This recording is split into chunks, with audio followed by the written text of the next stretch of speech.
I'll lead us through, everything that we did last meeting and all the changes, and then discuss those. I think we should just kind of go through it and get it done. If there's a question that can't wait that pops up, we can bring Prime onto the meeting to ask them a question. Otherwise, we're just going to keep it to us so that we can get it done. And then at the end of getting the finding statements done, I think it's there's nothing new. I don't think Prime has submitted anything new really, except for maybe the stuff at City Hall. Yep, and the renderings, but materials related. So we can decide what we want to do at the end if there's anything more to talk about, or if we want to talk more about the just the property in general, so that we I guess the intention would be to have less to do at the next meeting. But Dean, ZBA has postponed and they got an extension to the July meeting. Is that correct? Yeah, the ZBA is next. They're called a special meeting, I think, for Tuesday, the 23rd, it must be. Yeah. Yep. And so there is also some discussion of an extension with respect to the 62-day time limit. I think both sides are looking for good faith efforts to try to move towards a resolution. So I don't want to say it's open-ended, but it looks, based on the last meeting, there was certainly that willingness to extend a few weeks at least. So Dean, what can the planning board do at their Monday meeting? Can they take any action in regards to seeker? I'd like to get Jackie's input as well, or Mark if he's going to come on. It's my understanding it's conceivable, or it's certainly allowable for this board to take action on seeker. I think the hiccup would be if there was going to be substantial conditions imposed by the ZBA such that this final seeker action would need to be revised or revisited. And Dean, that's accurate. I lost you on the last bit of that, but yeah, certainly this board could still act as far as SECRA. But if there were substantial changes, they wouldn't have the ability to consider that. They could amend their finding statement if that occurred, however. Okay, so we don't know that's necessarily going to occur. I think everyone wants to keep this moving forward. So if there isn't a willingness to take action, then great. Okay. This is Mark Sackner joining. Can anybody hear me? Yes. We can hear you, Mark. All right, good. Just making sure. Okay. So just to clarify then, because I think before the ZBA didn't vote this week, the planning board was planning to do everything on Monday. So to clarify, we can finalize and vote the finding statement and vote on the items also if we wish. No, we can't vote on the actual project itself, but you can adopt the seeker finding statement because the project requires the special use permits for you to be able to act on. Okay. All right. Thank you. Okay. So, and I guess then let's just move on to working on the finding statements unless anyone has questions. I have one other question. So I wasn't at the last meeting. I did watch the YouTube video to get myself caught up. So I understand you want to go through the finding statement and finalize those, but what about the resolutions that were presented to you in draft form? Do you plan on going through those today as well? Or are you waiting until the next meeting? I don't think so. I think we were planning to appoint two people to go through them with Dean. That was my understanding. I like that idea because they're quite lengthy. They have a lot of repetitive information between the three different resolutions, but I think that is a good idea to just appoint some liaisons to work with staff and legal. Yeah. So I am wondering if we could go for a few minutes into executive session to discuss pending litigation. We need to start with that. I'm wondering how the board would feel about going into executive session to discuss pending litigation. Is it something that is affecting the finding statement, or can we get the finding statement done first? That's what I'm asking. I think it's something that affects the finding statement. Okay. So Dean, do we need a? Yeah, so this is an open meeting. It's certainly permissible to have a motion to go into executive. Just the concern is the logistics because we don't have another room set up right now as far as a Zoom, a virtual platform for that, because that was not anticipated. So in the past, when we were conceiving an executive session, I think Ethan has set up a separate platform for it. In this case, we don't have that set up. So that was just a logistical concern. Right. Yeah, I hear that, Dean. So how quickly can Ethan get one set up? Melina, do you know? Yeah, I mean, we can do that. I think we can coordinate on our end to do that. I have a login for Zoom and I can create one. So, and I'll email you out an invite. Thank you. Just give me a few minutes. Can you include Jackie and Mark as well? Sure. Sorry for So the wait, this curveball. is Mark. This is Mark Schaffner. Somebody is suggesting if that's what the planning board wants to do. First off, there needs to be a motion, a second, and a vote by not by resolution, but a motion, a second, and a vote to go into executive session. And it has to be for one of the stated reasons that allows executive session under the open meetings law, and it has to be true. Somebody suggested there's pending litigation that involves this matter. Yes. Okay, if that's correct, then somebody has to make a motion to go into executive session to discuss a pending litigation matter that relates to the matter being considered by the planning board. Somebody has to second that motion and somebody has to vote on that. I mean, everyone has to vote on that. Okay, can Kurt make a motion? And just on, no? on that end, there's no pending litigation in which the planning board is named. I'm assuming, Kurt, you're referring to the Plattsburgh Citizens Coalition lawsuit against the city and Prime? Yes. Okay, so I mean, if we're being hyper technical, there's no threat directly against this board. There has been press statements made by some members of the PCC saying that no action can be taken, but that was a press statement. It wasn't, there is no action against this board currently. All right, so this is Mark Schaffner. I mean, so Dean's right. We could be hyper technical and be concerned about whether we have a valid reason to go into executive session, but that litigation, if we understand it correctly, does relate to the projects being considered. And if the planning board, legitimately believes that matter, that some aspect of that litigation matter could affect your review of the applications pending before you, then that's fine. It doesn't have to be pending litigation against this body, but there is pending litigation. It's up to the board. We don't know enough about what your concern is, but if your concern relates to an actual pending litigation case involving the matter upon consideration, we think it's okay to go into executive session, but only under those circumstances. I think that those circumstances do apply, although I am an alternate member on the board and I'm unsure if I can make the motion to go into an executive session. Okay, this is Mark Schaffner. This is Mark Schaffner. Let's back up a step. An alternate member who is sitting actively for consideration of this application or not? Not. Then you shouldn't be participating in review of this application in any fashion whatsoever. No fashion whatsoever until and unless you're called upon to serve as a sitting member. So alternate members don't have the ability to participate in discussion and inquiry on a matter before the board?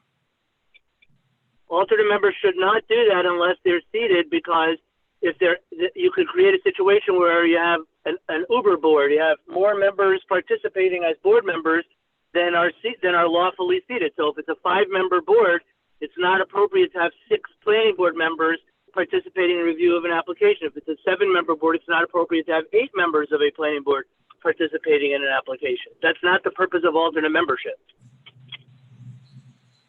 So I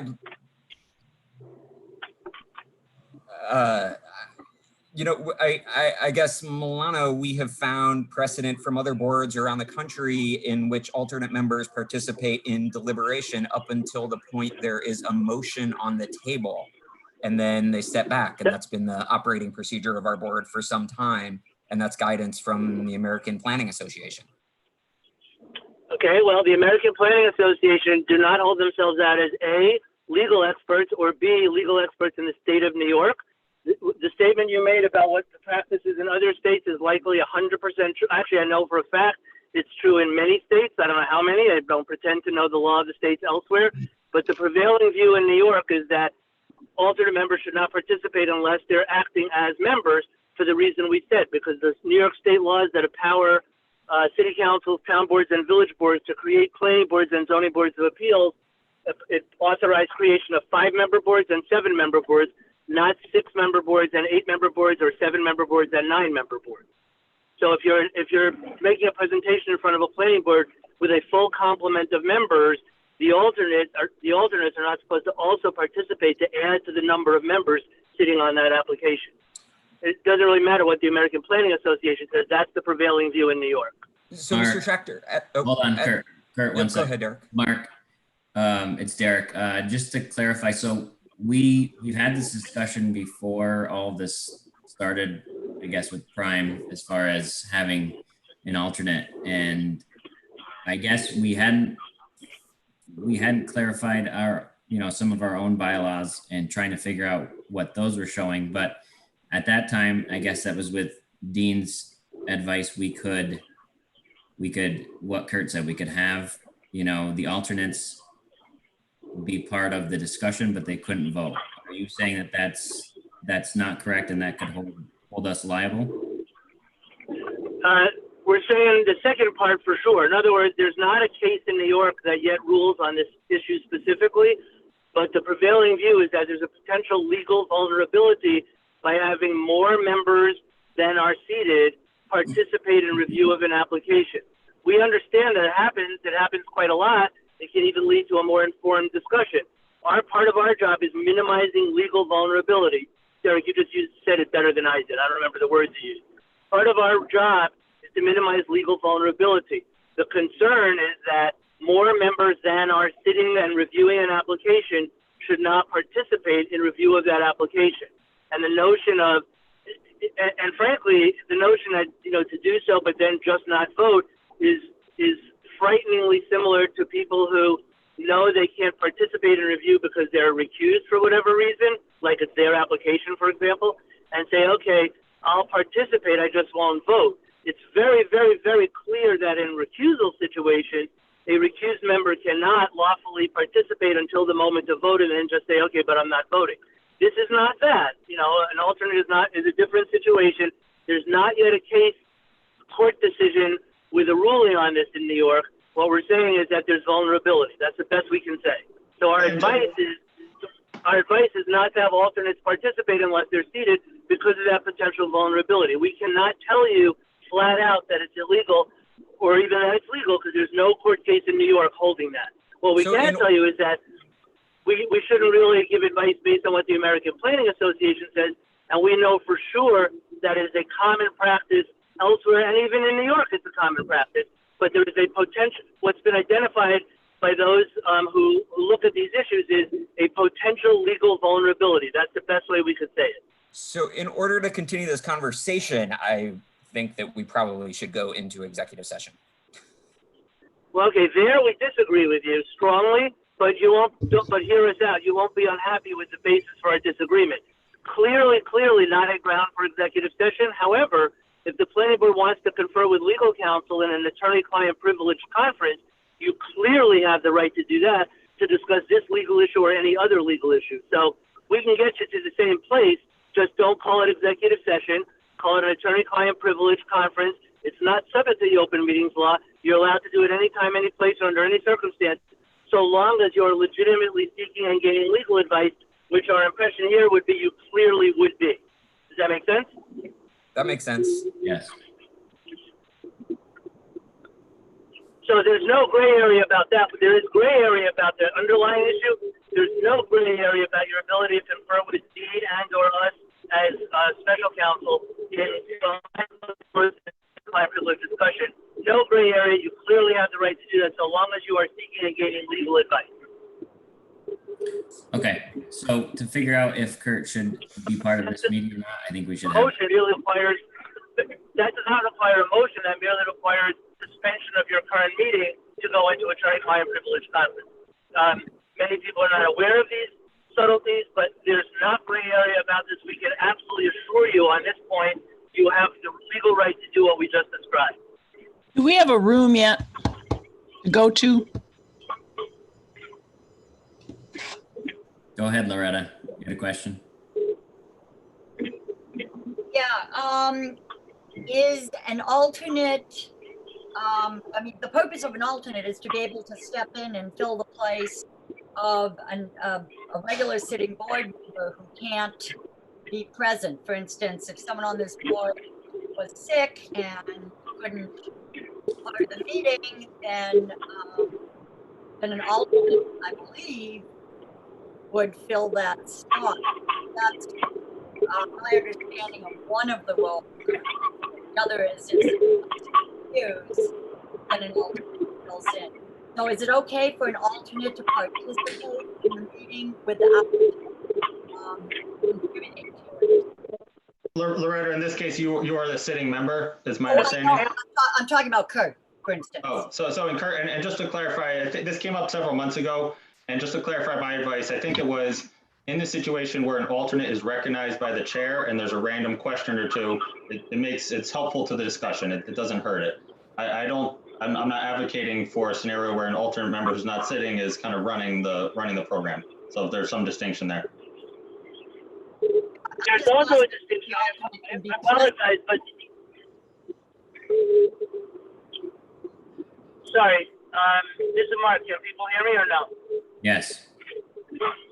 So I apologize, but technology is hampering my ability to hear the question clearly. But was part of the question, can an alternate, I think I heard the word participate, but I understood the purpose of the question was, can an alternate be present and listen to the proceedings so that if they are called upon to act because of any of the circumstances that the question referred to, they would be prepared to do so. Is that the question?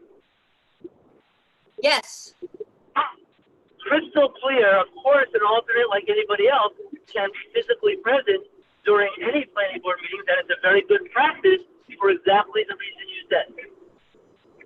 But being present and listening is different than actively participating. And I think Deidre drew an important distinction. Without using his exact words, I don't know what they were, he said something about if there's a specific random question about a specific issue that the planning board feels an alternate maybe has a unique insight on or unique information and wants to add to the information in the record by asking a question of an alternate, that would be less potentially legally vulnerable to us than active participation by a non-sitting alternate.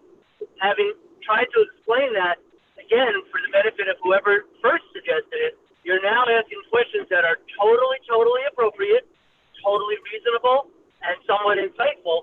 They are questions of a legal nature, and you have every right to ask about these questions, quote unquote, behind closed doors in an attorney-client privilege setting if you wish to do so. And Mark, what does being present at a Zoom meeting for an alternate entail?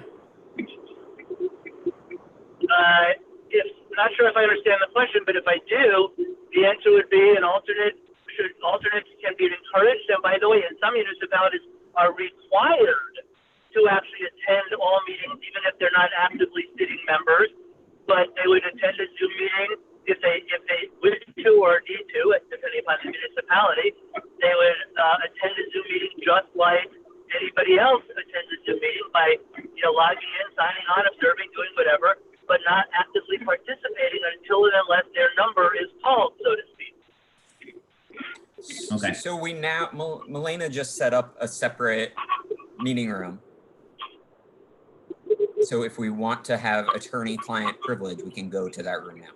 So I'm going to suggest that we go to a separate meeting for attorney-client privilege questions with Dean and the other legal counsel that's on. Is the board on board with that? Or does anyone have an issue with that? Dean, did I state that correctly? I think you would need a motion to suspend this meeting temporarily to enter into an attorney-client session, not necessarily an executive session, and then announce to the public we'll be returning however long it takes. I imagine a few minutes. Okay. So I'll make the motion to suspend the current meeting to attend a separate attorney-client meeting, which is not necessarily an executive session meeting. Do we need to state the reason for the record before we vote? Or, You do not. okay. I'll second that.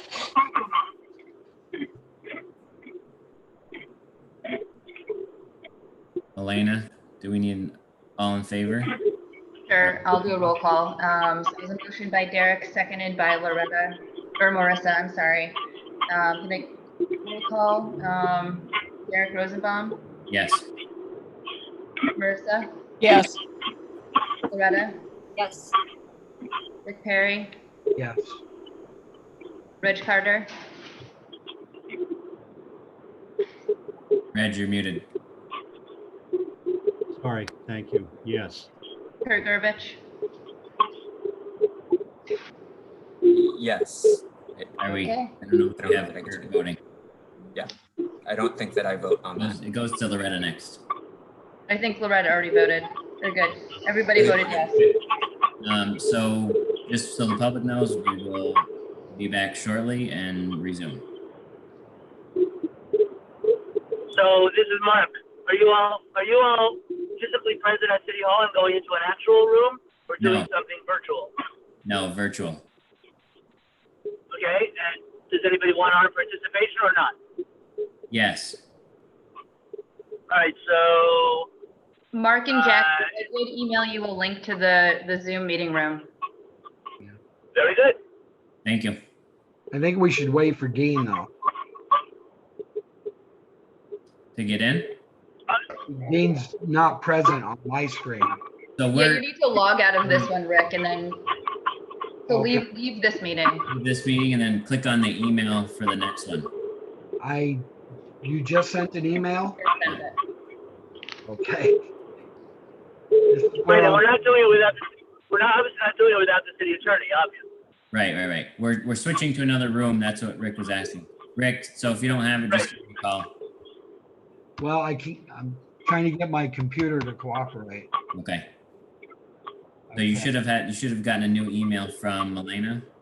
Yeah, everything I have is in the cloud, so.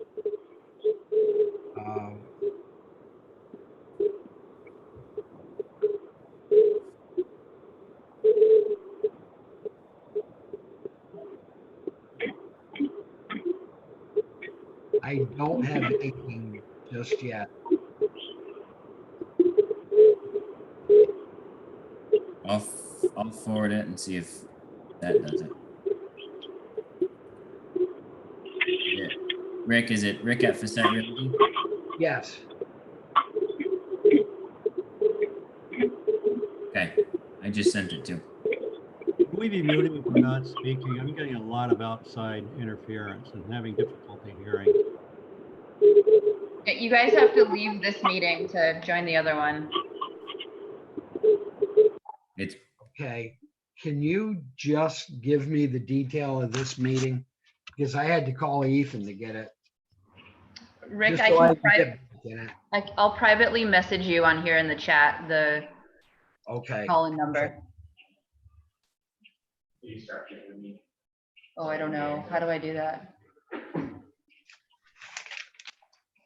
Wherever you have your meeting set up. I just clicked on start this meeting. You might have to, I don't want to do this. you might have to leave this one. Because okay, let me see. It's funny, oh wait, it just came through. okay. A little bit slow. Sorry about that. That's all right. No, I just lost it. All right. Well, yeah, I think It's been gone. you can type in the ID or you can call in by your phone. You want that info? Let me see why don't I call in by phone? Okay. Sorry about this. It's just not a strong point of mine.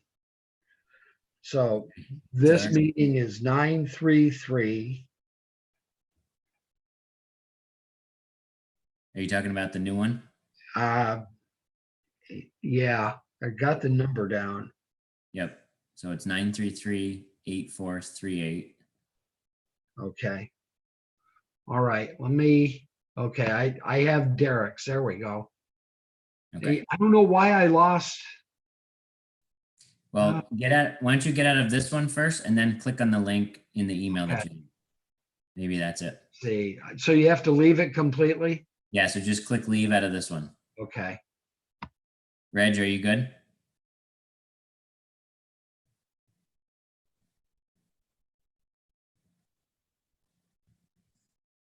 You're muted, Reg.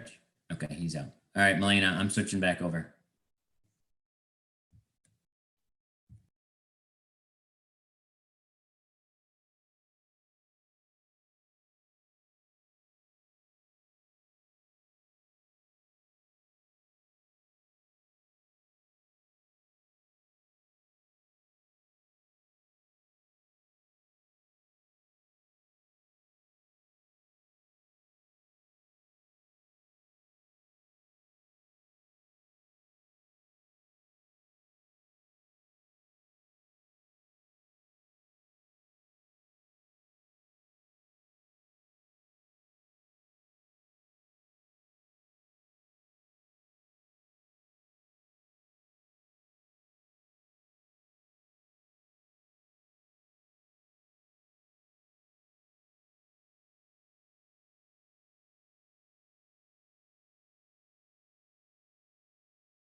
All right, so I just see Milana for the first time. Hi, Milana.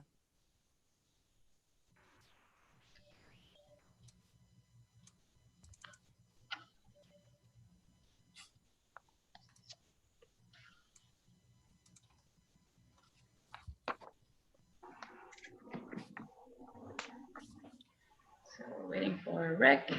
And who else? Loretta? Derek.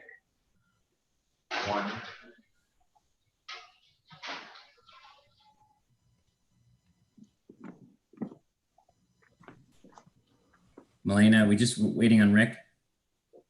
Looks like Rick and Loretta. Okay. Just a question procedurally, do you have the revised finding statements that you can put up on the screen? I sure can. Okay. When we get to that, that would be helpful.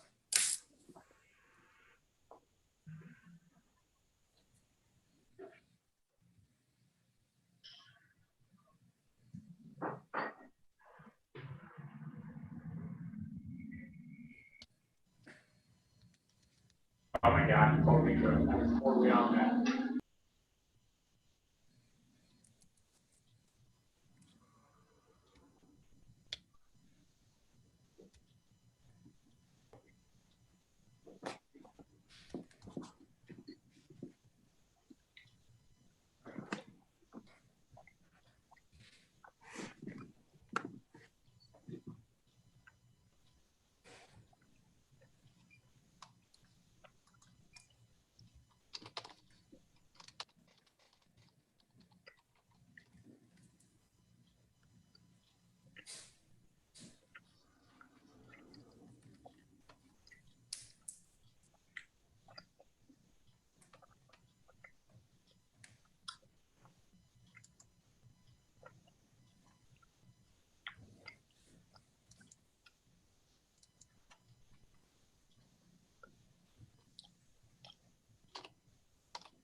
Rick is on the phone with Ethan right now. I'm gonna give it to you, the information. So Okay. now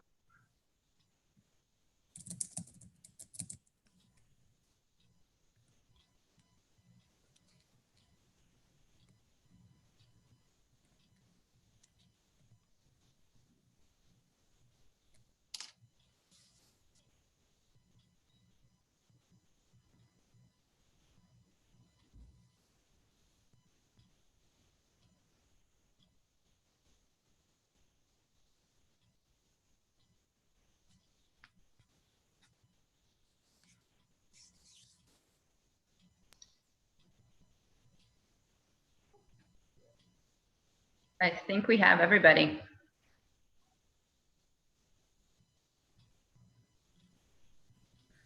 All right, 1, 2, 3, 4, 5. Okay. All right, so we returned from attorney-client session.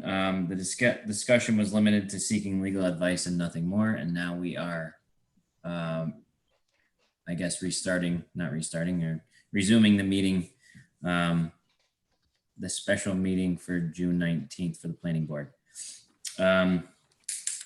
So where we left off was we're going to finalize the finding statements and go back through the questions we had or things we had highlighted.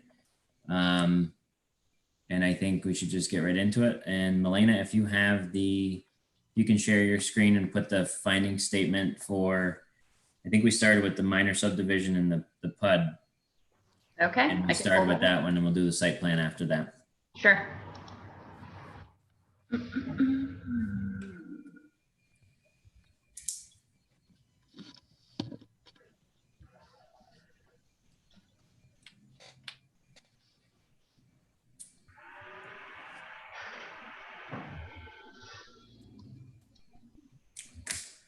Okay. So if we just move to the first highlighted piece.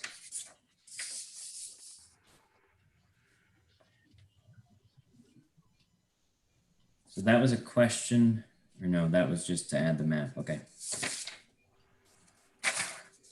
This application is the subdivision. Yes. Okay. So it's right on the first page on the bottom, it'll say A and B, minor subdivision approval and plan unit development. As one action or as two separate actions? One action. Because the Okay. city is the applicant for both projects.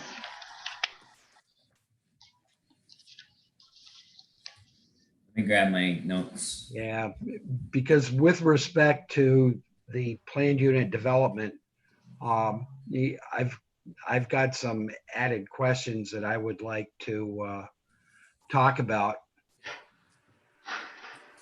when it comes time. Sure.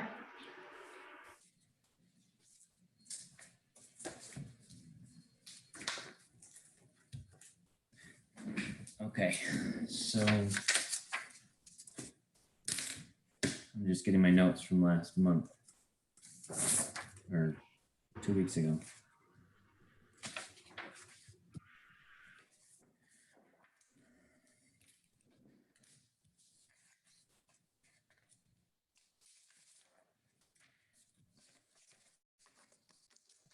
Okay, so the first statement, this one's planning board, it's considered, concurs with, and adopts and incorporates by reference common council. Are we So back on YouTube? Sorry.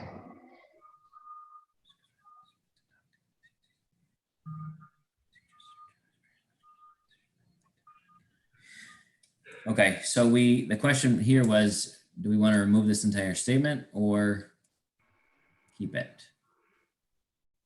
So I definitely want to remove this entire statement because if we don't remove this entire statement and we change things in all the sections below, then that paragraph is in conflict with what we've changed below. I would maybe disagree with that, Marissa, because I think the statement is referencing the downtown revitalization projects as a whole, not specifically the PUD subdivision and the minor subdivision. So it's a little bit different. This is kind of a higher level review that the Common Council did as the lead agency of all of the DRI projects. So I think it's a little bit different than what you guys are reviewing. then why are we even considering it? I mean, it has nothing to do with the planning board. Because the projects in front of you are part of that whole. Then if we disagree with sections, we should not be saying we concur with and adopt and incorporate by reference. It's just a really broad sweeping statement that says we agree with everything that was in the Common Council statement of findings. We're trying to remove statements like this from this document. So I would ask Mark, I mean, what's is there any issue with removing this or what it states? Can you hear me? Yes. You can remove it if you like, although staff's response is kind of the response we would probably throw out there as well, which is that it's looking at it, I can't remember how Milana phrased it, something like looking at it from a higher elevation or something like that. That is our perception of it. But if this helps Marissa at all, what most involved agencies do somewhere near the end of their finding statement, when they have made findings that are somewhat inconsistent with some made by the lead agency in its finding statement, is they say something like, some sort of catch-all like, the planning, in this case would be the planning board. The planning board as involved agency adopts or supports or whatever word it chooses the findings made by the lead agency in its finding statement, except to the extent that our planning board finding statement has inconsistencies with that, in which case we believe our findings as planning board to prevail. Something like that. I didn't phrase that so artfully. But that sounds really good to me. That's definitely not this statement. The other thing, the way it's written is that if the Common Council's statement changes at all before the final decision is made, if there was, Theirs is done. They've already adopted their finding statement. okay, so they're totally done. They are not going to change They have it. completed the seeker review. Right. So how about a sentence at the end that says, except for with regards to anywhere in this document where the planning board disagrees or has an issue. Are you guys okay with me summarizing that and then drilling down and sending out for approval? Yes, Okay. I am. And I think that should, hopefully, if we could use our time most efficiently, if we could kind of set the theme and give direction to staff, then Milena can work with myself, Mark, and Jackie, and we don't have to, again, wordsmith Word for every word. sentence, otherwise it'll kill us. We're going to have the option to review it and change it if we want to anyway. Right, but Dean's suggestion and Melena's suggestions could be very, very helpful to the efficiency of the process, that's all. So Derek, can you say that again? Just I don't know. summarize. Just except for findings inconsistent with Common Council, these statements in this document will prevail. Again, not perfect, but that'll be enough guidance. Yeah.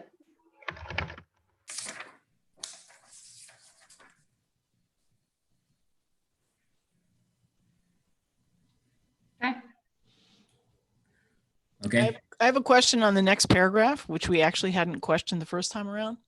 Just below are the planning board's additional findings regarding potential impacts from the proposed minor subdivision POD applications. So when it says below, it really means pretty much the rest of the document. Is that what you're saying? Or is there something that's supposed to be inserted right below that paragraph and above part A? No, I believe it's referencing the rest of the It document. really means the rest of the document. Correct. So as opposed to the rest of the document sort of re-quoting the Common Council's findings, in theory, these are new things that we have discovered. That's what this document is saying. Well, this document is based on the Common Council's findings. I mean, it's the same projects that were reviewed by the council. So it's going to be similar findings that are based on the GEIS. I guess I wouldn't call them additional findings. It just makes them sound like they're new and improved above what the Common Council has already adopted. So make not additional, but specific to these projects. Get the word additional out of there. Just additional, its own additional findings. Below are the planning board's additional findings. It just, the word additional implies that it's things that were not in the original document, because remember the paragraph above was supposed to be incorporating the entire Common Council document already. So it's true that we are probably going to add some additional findings, but most of this document is pretty much a rehash of the Common Council. Correct.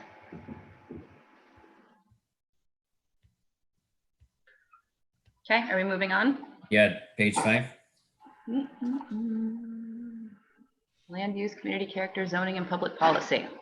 Okay. Okay. So that specifically finds the above described action consistent with the city's community plans and zoning. The question was, is this consistent with DRI plan? Yes, so correct. This was referencing the strategic investment plan and also on a broader scale or comprehensive plan. Do you want that to be more specific? Is that the comment here? I'm trying to remember what specifically the context was, I guess, but Because there are so many, there have been, and I apologize for the noise, there have been so many plans that have been put together for downtown development, I think it would be a good idea to reference a specific plan or a couple of plans and their dates. We can do that. And Dean, were you able to actually go back and track and make sure that the master plan for the city was adopted? Good question. Just reminded me. I remember I saw it. I didn't pull it and send it to you, but short answer is yes, but I didn't send it to you. So let me do that. Okay, thank you. Kurt, you had a question? Yeah, I think that I raised this point, or was one of the people that raised this point at our last meeting. And the reason I did that as a point of clarification is that while the current proposal may align with some elements of previous plans, it also is inconsistent with many elements of previous plans. For example, the 2003 strategic plan outlines a concept plan for Durkee that is much smaller in its structural footprint and much larger in its public and civic space, including several different kinds of amenities. And then the DRI investment study itself, that is the plan in which the funding for this project is grounded, outlines a much different proposal than what we have in the plan before us. I would argue though that this plan presented to you in concept meets the principles of those documents. Maybe it's not specifically 45 units or X acres of public space, but I think in theory it meets those. So I think it's okay for us to reference the strategic investment plan, the comp plan, the LWRP, et cetera. I'm really sorry, Milana, and with all due respect, the planning board is an independent board, I think needs to be able to discuss these things without interjection from staff. And so I think we can ask technical questions, but I think it'd be easier for us to But I think it's okay for me to offer my opinion as well. In the zoning ordinance, I'm allowed to do that, and you're able to take my opinion. I think if we're gonna take yours, we're gonna take Kurt's, so we can take everybody's. I mean, both of you. Fair enough, and I mean that with all due respect, Milena. Yep, same. Okay, so the question was not to take it out, but to change the wording or take it out.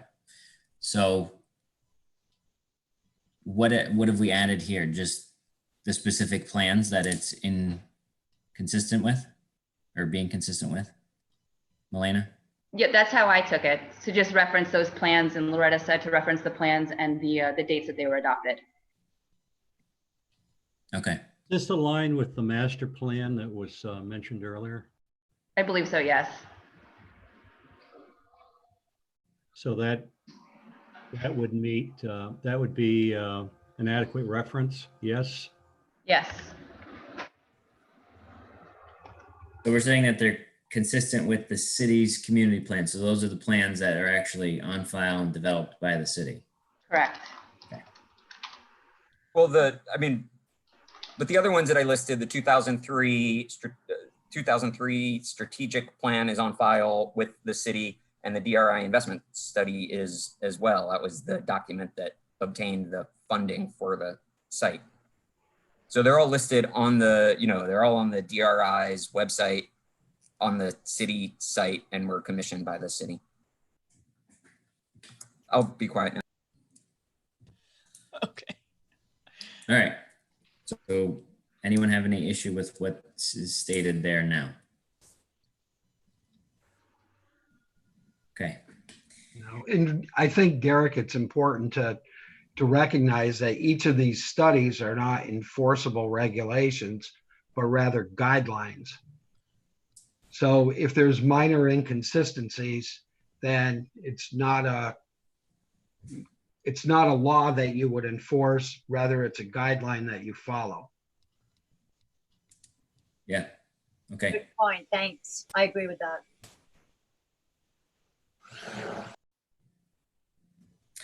Okay, so on to 1B. It is common in urban environments and suggested to promote a walkable community that setbacks are limited. question was not a finding. This is not a finding that we're actually, it's just putting a It's a fact. statement that has no Statement. backup as to where it came from. Who is saying that is common in urban environments that setbacks should be limited to promote a walkable community? Where is that coming from? Should we even have this in this document? I think it's just a general planning concept, but yes, you're right. It's very, very vague and open. I think the reason it's incorporated here is because you're approving a PUD subdivision and the boundaries of that PUD. And obviously, as part of that PUD, you're approving the deviation from the setback. So I think they just wanted to reference that, they're asking for these deviated setbacks to help promote walkability. I would say the setbacks are more important for fitting in with the character of the other buildings and only having Sure. short setbacks. But again, it's not necessarily something I think that's important to be in there. And I mean, unless there's a reason to just take it out or a good reason to not just take it out. I mean, we're just taking it out. I'm voting taking it out. okay. I vote take it out. All right, let's strike it. Was there anything on D or is that just in blue? Yeah, I'm looking at that. Based on the modified plans, it looks like I think- something was added. We added it and we we- needed a date. It says submitted on blank date, presented on May 27th. So somebody needed to fill in that Oh, okay. date. We can were highlight okay that. with what we wrote there. We just needed the date. Okay. Down to G, which is now F. That was just stating the code or referencing the code, the Yep. zoning code. And it says include language from the zoning code. So we wanted actually some more words, I think, quoting 26021D. Okay, I can do that.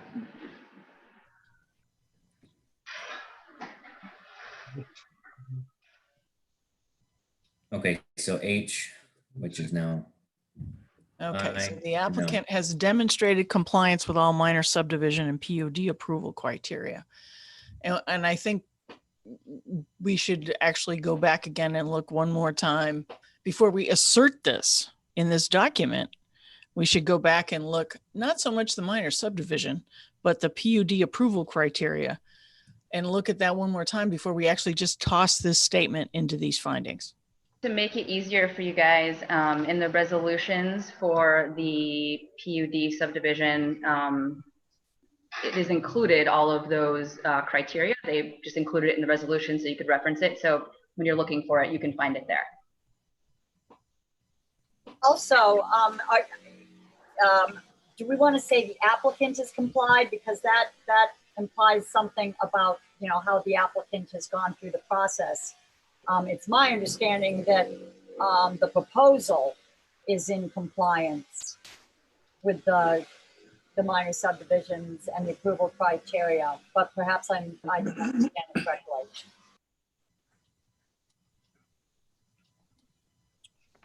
Did that make sense? yeah, I mean, I know what you're saying. I think we're splitting hairs. Okay, never mind then, forget. No, it's okay.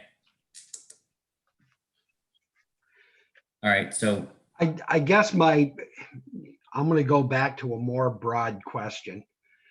I had always thought that holding prime in this overall district parking the responsible party, but as I got thinking about it more and more recently, I think the city has more of a responsibility and less of a prime responsibility. And here's my basis. We look at the alternative methods of calculating parking, but we've never noted what the prescribed parking regulation calls for when it comes to the overall downtown district. We've immediately jumped to the alternative.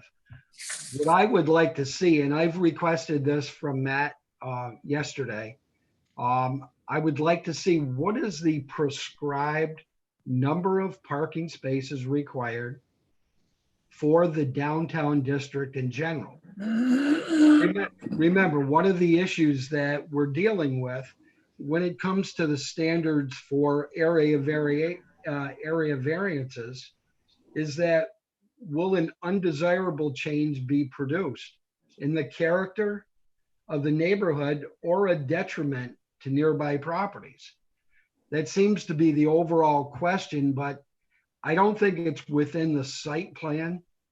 I think it's more within, how we're handling the parking in the district. And I think that's why it's so important to identify the complete district parking, even though they're in separate projects.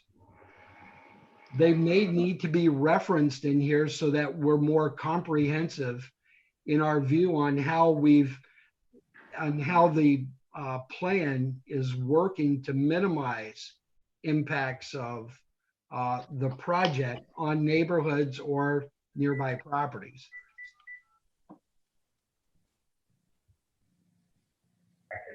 Hey, Rick. Yes.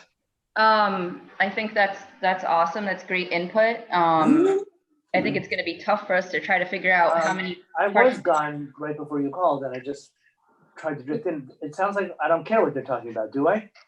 Mark. Wait, now I heard a Mark. Hold on. Okay. You're good. Sorry. We just need you to mute, Mark. Did I miss a question? No, we just need you to mute. Oh, sorry about that. Thank you. Let me just interject this one more, because I really do want to hear your response to it. It's not necessarily that I'm interjecting any kind of opinion. It's just that this is an outstanding question in my mind. Sure. How the projects have moved forward to alleviate the negative impacts on nearby properties or the neighborhood. And that's why it was an important question to me. Just so, I've listened to the reports by Carl Walker, or I've seen the reports by Carl Walker, Ethan, Joe McMahon, whom of which I respect immensely. They made observation studies, and as it pertains to the site plan, Joe's identification that the alternative method of calculating parking that was utilized to prove that there's sufficient parking, I accept that on the basis that he's our staff member that is responsible to help guide us through the process, and he's a resource. Okay, I accept that totally. But as it pertains to what the true parking demand is district-wide, which is the impact that the planned unit development will have on the neighboring properties, I think that's where I need clarification. Yeah, I think that's super important. I think the city thinks that's very important, which is why they've been so adamant about replacing the loss of Durkee Street parking 1-for-1 around the city, as close as they can. Those numbers are in the GEIS. We can pull those out for you. But yeah, parking as a whole in the downtown district is absolutely a city issue, not a prime issue. Like you said, we've looked at the numbers for the site. Joe has confirmed that he thinks those altered parking calculations will work. But you're right, how does that impact the rest of the neighboring properties? And again, like I said, the city is trying to replace all of that parking in and around downtown on a 1-for-1 basis. Right now, Durkee Street is typically at 85% utilization. So we know that, replacing 1-for-1 will keep us near at that utilization rate, which is what we're trying to do. And like I said, we can get you those numbers, and also reach out to Ethan. He's the parking guru and can walk you through all of those numbers. Well, I'd like the record to be clear, and if calling in Ethan to put on the record some of the determinations that were made or his method of evaluating. I know that we have it written, but just so that the record is complete and comprehensive, Sure. I think it may be a good idea to welcome him in and just get the quick rundown of issues that may not have been identified specifically in the report. And do you want to do that now, Rick, or is that something you want to Well, wait until our I know actual that meeting? Ethan's kind of our IT guy behind the scenes, so bringing him in would be relatively easy. And I would just like to hear from him on that effort and how the calculation was determined or compliance with the one-on-one ratio was achieved. Sure. Derek, is that all right? Yeah, I was gonna say if you want to see if he's available right now. If not, then either later or at Monday's meeting, because I guess it sounds like it's more specific to the actual resolution and not necessarily the finding statement. So Yeah, Well- Ethan would rather participate at the Monday meeting if possible. Okay, that's good. and we can have the discussion Yeah. of all that at that point. I mean, if you feel like anything on the finding statement, you know, is kind of in contradiction with what you're talking about, then we can kind of leave that for after we get it, you know, on the record on Monday. So I Okay. think since the parking is so tied to all of this sentence that we're looking at right now on the screen was G and now it's H, or was H and now it's G. Oh, you just lost it. Back up again. Right there. The applicant has demonstrated compliance. Okay. And that's where we start going through with all the PUD and minor subdivision compliance. Many, many, many things that go into this one sentence. So I think this one sentence still needs to be hanging here in case we actually don't agree with all the compliance for the PUD approval. They're interrelated. I don't want that sentence in there unless we're absolutely sure everything that's in this motion is what we really want to approve.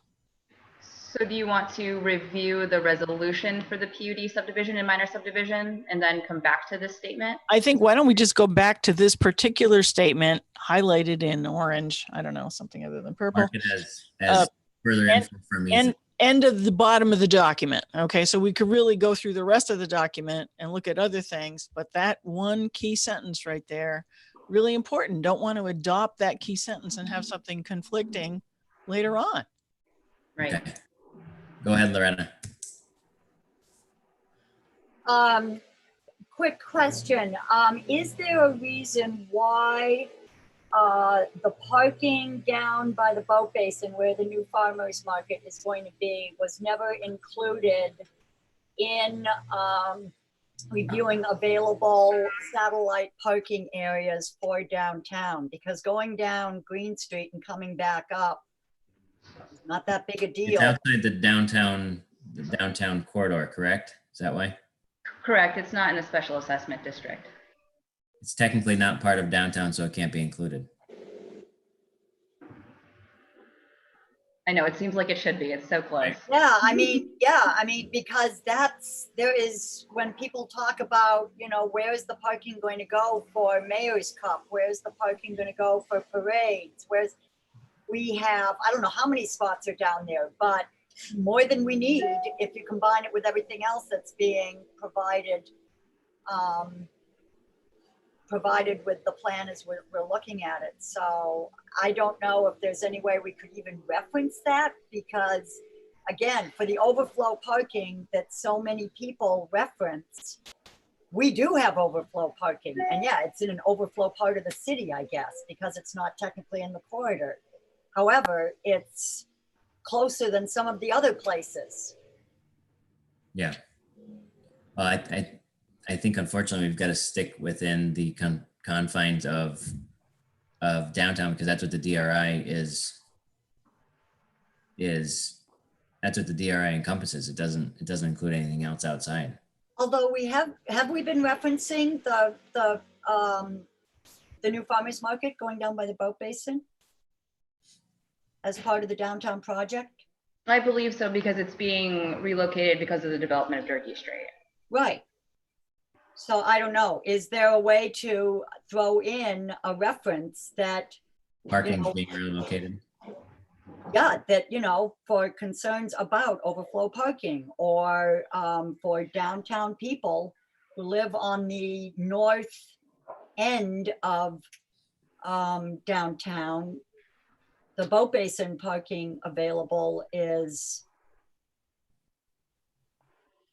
what is it, a couple hundred spots? I don't even know how many. It's a lot. Is that even going to be plowed in the winter and available? I mean, it's there for the farmer's market. That's a summer thing. Well, Green Street's always could be. plowed. Yeah. But with the entire parking lot down there, would they spend the money to do that? Or would they dump excess snow from other places there, which is what I see all the time They in do the big dump parking excess- lot near my office. If it was needed, though, I believe they would plow it.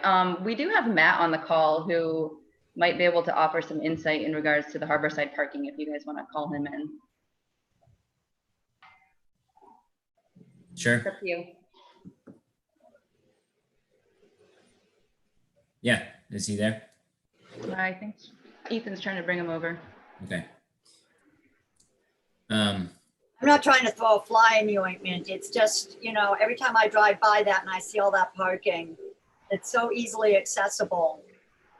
And again, specifically for when people reference overflow parking, there are people who park on, on Lorraine Street, on Durand Street, and they've got to walk a hell of a lot further to get downtown than if they were, literally, what if there was a parking circle at Green Street as a, indicating that that's a place where we have public parking? Hey, everybody. So I was listening, but can you tell me specifically what you were looking for clarification on?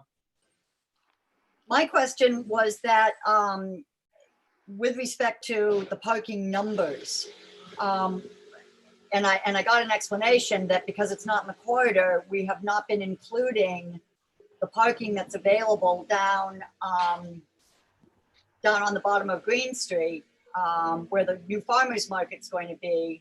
And there are at least 200, well, I don't know how many there are, at least 100 spots down there. And in reading comments from the public, people are concerned about downtown activities like Mayor's Cup and Battle of Plattsburgh and overflow parking. And I know for a fact people park on Durand Street and Lorraine Street. I can never get out of my driveway because they park up here. And yet if we were to identify, oh, I'm sorry, really noisy here. If we were to identify public parking as being available down there, again, we're referencing that the farmers market is going to get moved down there, even though that isn't part of the corridor. Are we allowed to reference parking down there as something above and beyond what is being created and what we're looking at in terms of numbers right now? It's certainly an option. My first thought would be to veer away from that, simply because those parking lots down by the harbor side are only referenced tangentially within the context of the seeker record for these applications. They were never envisioned as a viable alternative to replace the capacity of the Durkee Street parking lot. We felt that geographic area coterminous with the borders of the special assessment district was a more appropriate border to set, because that accounts for the bulk of the downtown parking and also the bulk of the downtown businesses. From the standpoint of having it be available for public parking, when you speak to the average member of the public, if you tell them that they would possibly have to use those harborside parking lots on a daily basis to park and then walk up downtown to, go to their place of business or to, visit any of the restaurants. That's a very hard sell and unpalatable from a public perspective. But when you're talking about, once an occasional event such as Battle of Plattsburgh or Mayor's Cup, when it's only happening a few times a year and people expect parking to be an issue and they have far less compunction about maybe having to walk an extra few blocks in order to attend that event, that's a far more reasonable ask to make. So we decided not to include it in the parking numbers for the replacement plan, but for the odd event when the city sees a massive influx of tourists or people from other parts of Clinton County, then it's certainly reasonable to assume that those harborside parking lots would be used for overflow parking. Yeah, because I know that we have heard from multiple people over the last few months that with the plan as stated, there is not going to be parking available for city events. And so that was a big complaint. And so I just wanted to point out that parking down there is in fact available and is a lot closer to downtown than Lorraine Street and Durand Street and going up by Wilcox Dock. And I don't know if there's a way to have that referenced anywhere in our documents, but again, we are addressing the concerns of city residents, and that's been a consistent concern. I don't know if that's something that we would want to even mention as part of our response to the public concerns. It's certainly up to the board. I don't think it would hurt from the standpoint of the record, because as you said, it has been a public concern, but I'll leave that decision to the board whether they want to reference it or not.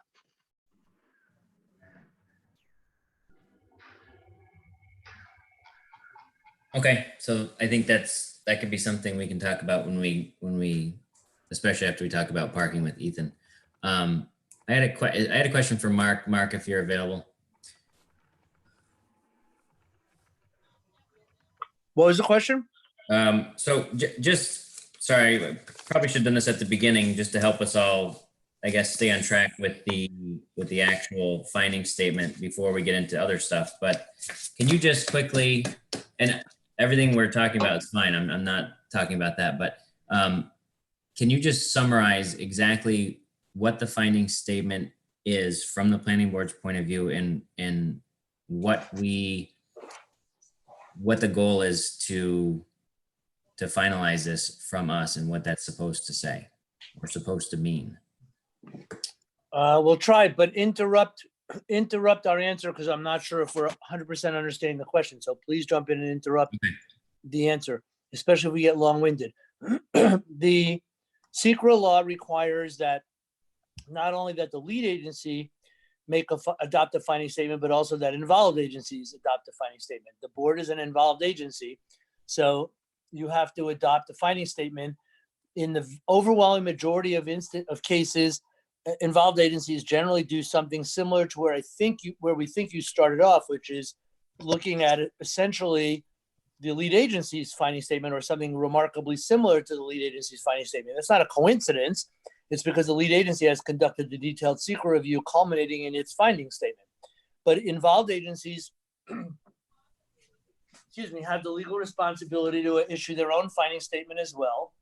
And there are very few legal requirements for the finding statement, except there's a conclusion that has to be made in order for it to be a positive finding statement. The conclusion, I'm going to paraphrase it, but I can read it to you verbatim if you want me to. But to paraphrase it, the conclusion is that taking into account social and economic and other considerations, that the action minimizes or avoids adverse environmental impacts to the maximum extent practicable. That's kind of a marble mouth statement, but that's actually essentially what the statutory and regulatory, meaning the law and the regulations, require to be in a finding statement. I'm doing that rather rapidly. I can do it more slowly if people want. It's SECRA lingo that we deal with on a daily basis, but others tend to not deal with on a daily basis. You should consider yourselves fortunate for that. But are we answering the question, Derek?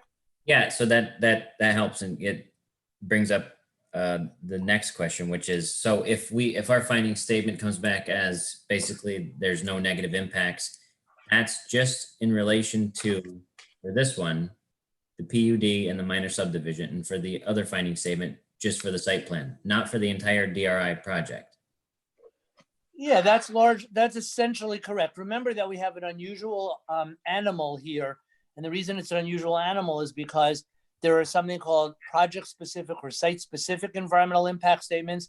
There are things called generic environmental impact statements. What we have here is the latter, meaning a generic environmental impact statement, although it's something of a hybrid because it got real specific. So again, that's a long, lawyerly, meaning marble mouth, not so crystal clear answer to your question. A more direct, clear answer to your question would be yes. But the actual language is that, excuse me, consistent with social, economic, and other essential considerations from among the reasonable alternatives available, the action avoids or minimizes adverse environmental impacts to the maximum extent practicable. And that's the more relevant part. Above that, there's an earlier finding that says that the agency has weighed and balanced the relevant environmental impacts with social, economic, and other essential considerations relating to the action. The action that's before you, or the decision that's before you, you've described, is not overall all the approvals that are necessary for all the DRI projects. It's just your piece of the action, so to speak. No, I'm not trying to be cute, but it's your piece of the action. Okay. And essentially anything that seems excess to us or fluff or any of that, there's no issue with us taking it out because it's essentially what the planning board is feeling is what should be in here. Yeah, most involved agencies, to be honest, don't go through a proposed finding statement from the lead agency with as fine tooth a comb as you all are doing.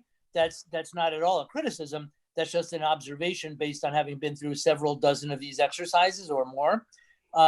So most involved agencies say something like what we said maybe a half hour or so ago, which is, we adopt the same findings as the lead agency, except that to the extent we have specific findings that are inconsistent, we're adopting what we've said, not those of the lead agency. But if there are things that are in the finding statement that's been presented to you from the lead agency that you feel are beyond planning board consideration or concern, and you don't want them in your finding statement, you can take them out, perfectly lawful. Are we answering the question? Yes. And as far as this finding statement and legal liability to the planning board, compared to the legal liability of passing the resolution, are they on the same level, or does this have less legal liability or more, or what is this specifically? We're going to change, Derek, we're going to change your word from liability to vulnerability, if that's okay with you. Sure. Just to make sure that nobody is losing even 1 ounce of sleep thinking that that there could actually be a claim against any of you for economic liability for anything. Okay. So we're twisting your word because that's what we do. We're twisting your word to vulnerability. There are 2 components to the planning board's decision here as an involved agency. The components are adoption of a finding statement and then a decision on the underlying applications. Either one in theory could be the subject of legal challenge. It's very, very, very rare, not never, but very, very, very rare that a finding statement by an involved agency has been successfully challenged. It's not super common that permit decisions by involved agencies have been successfully challenged, but that obviously happens from time to time. So, you probably need to be more precise, if that's the best word. You maybe need to be more precise with your ultimate decisions on the applications pending before the board than with the finding statement. But again, you're looking into it with a tremendous amount of detail, but there's nothing unlawful about that. I guess let's twist your question further and say, is there more exposure to either component than the other? Maybe there's somewhat more, potential exposure to your ultimate decision on the permits than the finding statement, but it's it's really a 2-step decision-making process. Okay. Can I ask a question regarding Jackie's opening statement to us in our last meeting? But there still needs to be a consistency and determination, correct? Where, and I hope I didn't misunderstand her, but the finding statement is to a limited degree the basis for future decisions on the project. Is that accurate or is it misunderstood? More accurate. Okay. When you say, but when you say the finding statement, the lead agency's finding statement is very much a roadmap, if we can use that word, for future actions under the scope, within the scope of the generic environmental impact statement. Yours may be less of a roadmap for future actions, depends what future actions come before your board. Does that make sense? It does. Okay. Thank you. Also, it's not incumbent upon the lead agency to adopt and or respond to any of our changes. Is that correct? Incumbent meaning, it's not incumbent meaning they don't have to. That is correct. Yeah, that's what I meant. That is correct, Rhoda. And again, this finding statement is based on that overall GEIS that was done at the end of last year. Also correct. Yeah, and to get specific, we can't state that there are no adverse impacts to the finding statement. Say, because I was on the topic previously, parking, and then turn around and on the application for approval, say, no, we're going to reject it on the basis of parking. That inconsistency is what concerns me. Very, very insightful question / comment. You don't want to create a situation where there's that is an inconsistency you don't want to create. You are correct.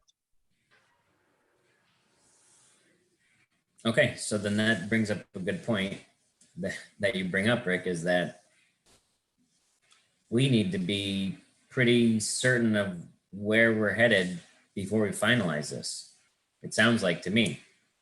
Yeah, Exactly. They're tied together. And that's why you don't want to make any statements in here that later, even in a later section within the same document, don't agree.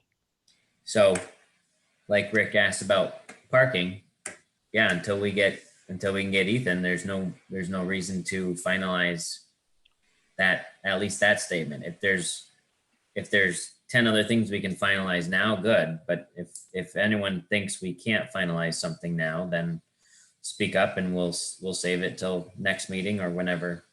I mean, now technically we've got until at least July before we can vote on the resolutions.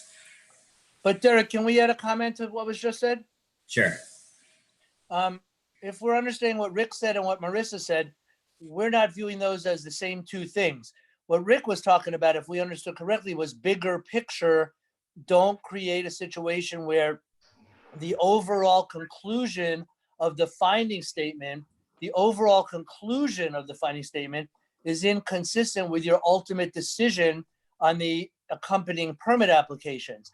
Marissa, if we understood your comment, you were reiterating your concern that specific statements within the finding statement not be internally inconsistent. And if we're understanding those two comments together, or correctly, sorry, those are really not the same two comments at all. We're saying Rick's comment is, we strongly agree you don't want to create that inconsistency. But Marissa, as to internal inconsistencies within the finding statement itself, that's not a deal breaker or problematic or hugely legally vulnerable, so long as there's some statement toward the end, doesn't have to be toward the end, but it would typically be toward the end, along the lines that Dean mentioned a while back now in this conversation. It's really hard to go through a finding statement of this length and this complexity at this level of detail and make sure that never anywhere do you now say anything that's inconsistent with something that's said earlier in the statement. That's why, as sort of a belt and suspenders, we suggested, and I think the city attorney embraced, our suggestion that somewhere near the end of the document, you say something like, to the extent that any of the planning board specific findings here may seem inconsistent or may be deemed inconsistent with any of the common councils, any of the verbiage in the common council's finding statement that's also incorporated. It's the planning board specific stuff that governs. But those are two different, if we're understanding the two last comments by the planning board members correctly, those are two very different views. Rick's comment is sort of a larger, way higher in the elevation. The plane is much, much higher in the sky view. And Marissa, yours is a much more focused, detailed comment. It's almost, you weren't here, Mark, for the last meeting, but it was what Rick is talking about was already brought up and discussed in terms of case law that goes in both directions in terms of, are your findings inconsistent with your final motion? And that's what we had asked Jackie about. So yes, I agree with that with Rick, but since we're working on this right now and we're looking at it, I think we can make sure that we don't have obvious internal inconsistencies within this document. We're here. Amen. Amen. No, that's fine. We were just trying to give you the belt and suspenders. That's perfectly fine. Yep. So we could perhaps go on to the building materials and colors that's looking at us in the middle of the screen.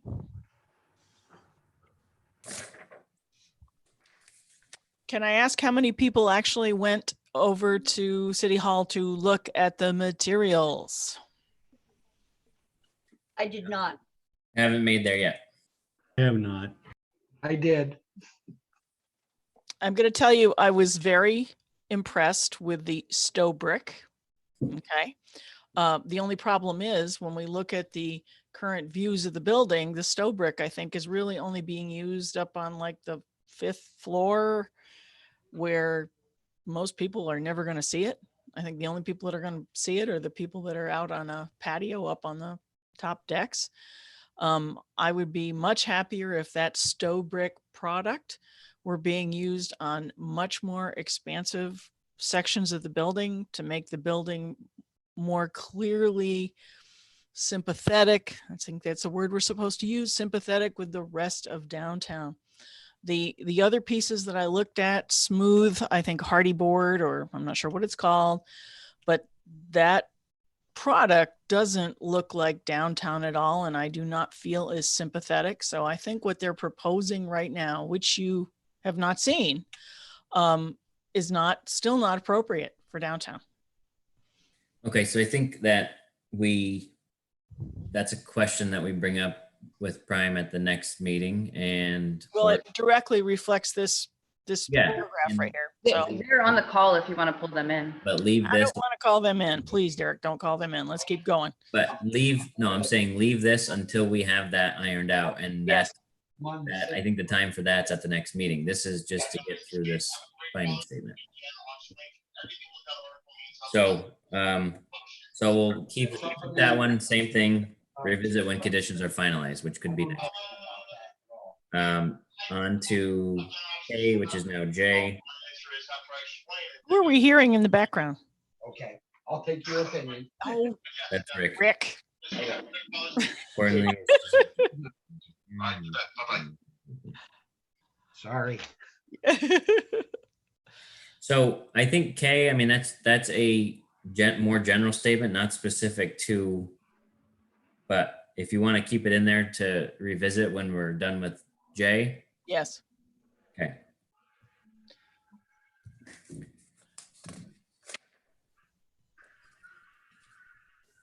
Page 7.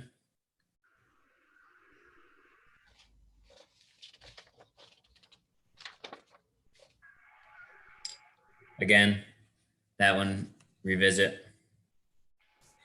And I mean, some of these, it may just be, we've gotten to a point where we're okay with whatever's been proposed and we just keep them in there, or we change them a little bit.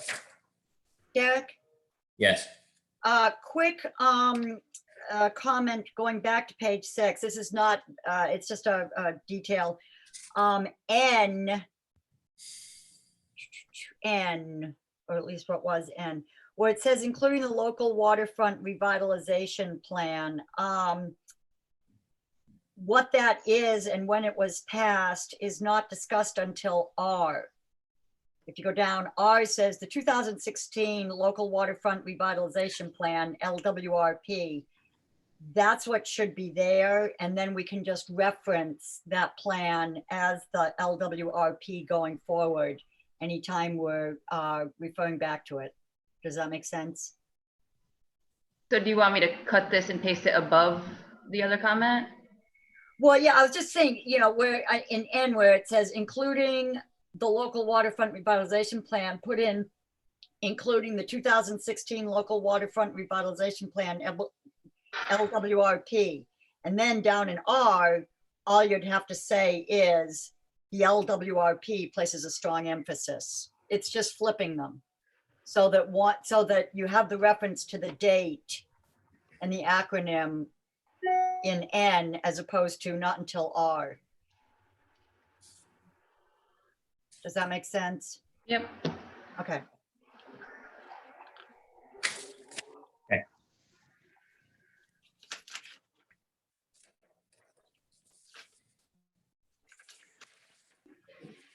Page Oh, 10. one other quick thing. I had a question on page 8. It was just a word that I didn't understand, the use of a word 2K, where it says between March 31st and October 31st to avoid potential take of the northern long-eared bat. Is that a commonly used word for on K? See where it says? I can answer that if anybody wants me to. Sure. Yeah, it's threatened and endangered species talk. Oh, okay. It's actually as silly as it sounds. It's threatened and endangered species talk. It's taking of critical habitat or taking of a species. It's a euphemism for, you know, harming. Okay.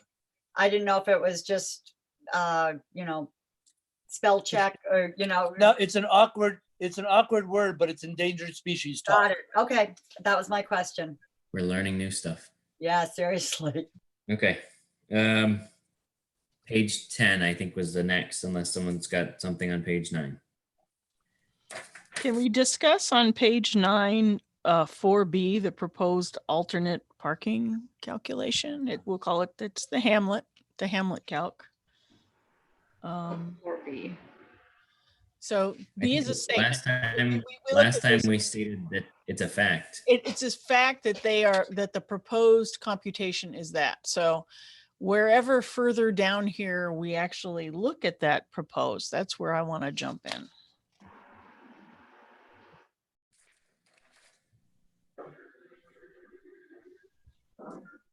So there's E. Again, it was looked at. Yep. Yeah, whatever. Okay. And then G was seeker. So which record, FGEIS or GEIS? Melena, do you have anything on that? I'm sorry, what are we talking about? G. See record in the common council statement of plan, which record FGIS or GIS? Sound support.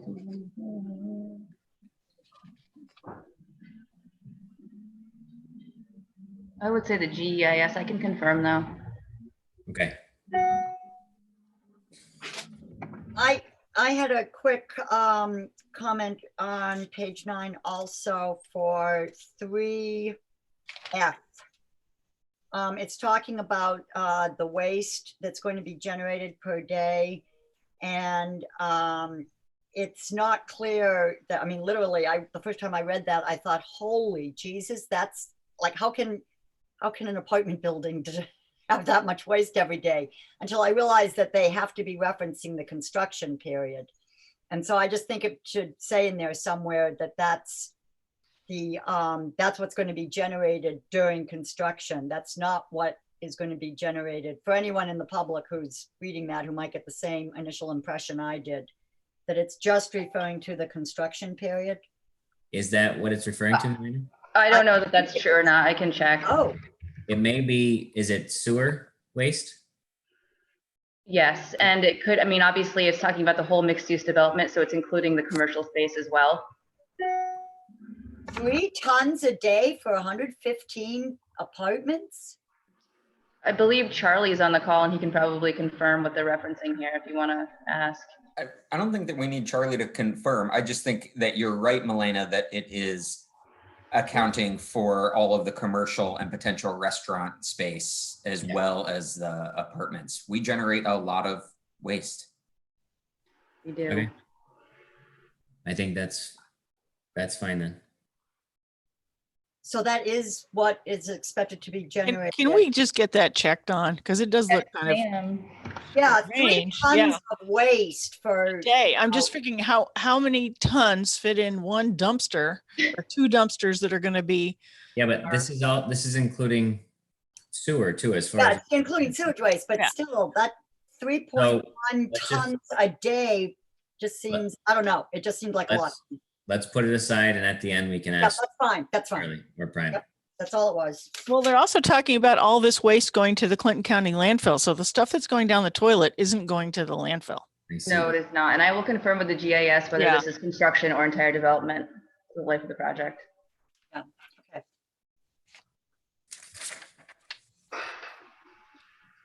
Okay, page 11. Can we look at 10? What do you have? 10I, which is the whole, Yep. the zoning requirement is 317, the parking demands with their alternative Hamlet calculation, 226, or whatever, et cetera, whatever. I had sent an email to Milena, I don't know, half an hour ago. And she could pull that up where I embedded what had come off of an Excel. So we could just see a tabular look at just the proposed project that shows this much is residential. This is what the city code calls for residential. This is what the Hamlet proposes, the Hamlet method proposes for residential, et cetera. Is there any way to get that shown? I'm not going to pull up my email for everybody to see. But I think you could copy paste into a Word doc. I'm going to try to do that right now. Because I don't know how to post a document and I don't know if I could. So Yeah, you can insert an Excel as a picture. so it's just right off what they had sent us. Okay, I know what you're talking about. So it's got how much is required for residential and then commercial. See this right here? This was sent to us when I asked about it. Yep. It's like a 3 or 4 page document. And so all I did was take their numbers and put them right next to each other. City, Hamlet, difference, so that we could see where they're saying the demand is less in the Hamlet. Okay. So we either put it in there or include it as an appendix or addendum. I'm just saying it's something that, have we even really looked at it and discussed it? Or are we just, in other words, are we blanket accepting that what they say about the Hamlet parking will apply? In other words, are we accepting that the building inspector says it's okay? No further questions asked?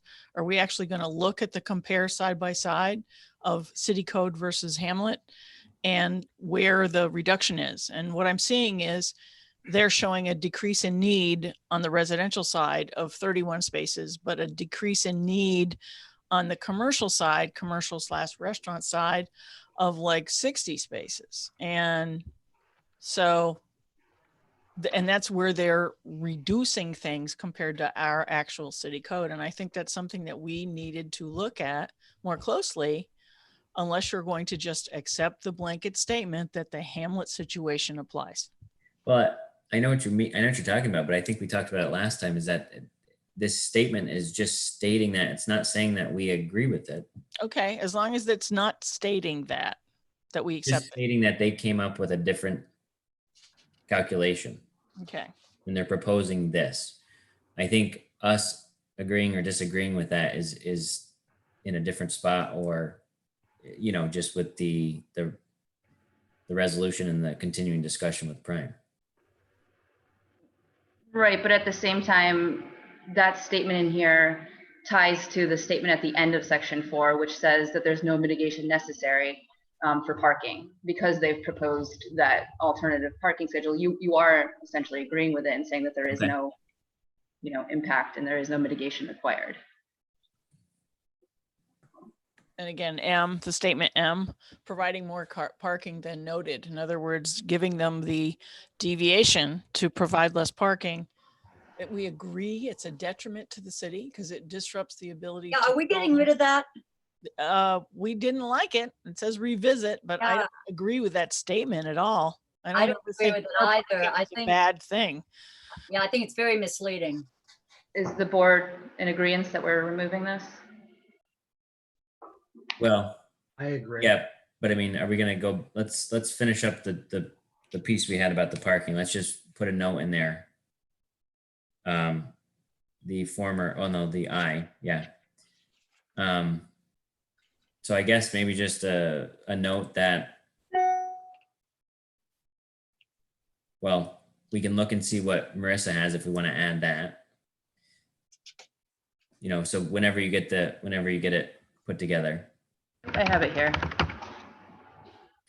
And then if we, I guess, revisit once finalized. So you We're want to talking about segmenting by parking type versus just showing the totals. Yes, it shows the residential, you know, they said, we said, okay. And the thing is that our code breaks, is very, very specific about commercial restaurant eating space versus, we'll call it commercial restaurant storage space or whatever, because the density of use for where you have tables and eating, well, of course, not during COVID-19, but normally is a higher number. You need more spaces for your customers. Well, you don't need that many spaces for what are your storage spaces, your coolers, your food storage space, the garbage space. People aren't standing around or occupying those spaces. So there's a lesser need in our code and it makes a distinction, but their worksheet just calls it commercial. In other words, at the hamlet, the commercial space is this, and this is the square footage, and we need this many spaces per square footage. Doesn't distinguish. So when you look at my sheet in the city code, there's 3 different lines for the commercial space, while their hamlet number is just 1 line, commercial. But I've grouped them together so you can see that. Okay.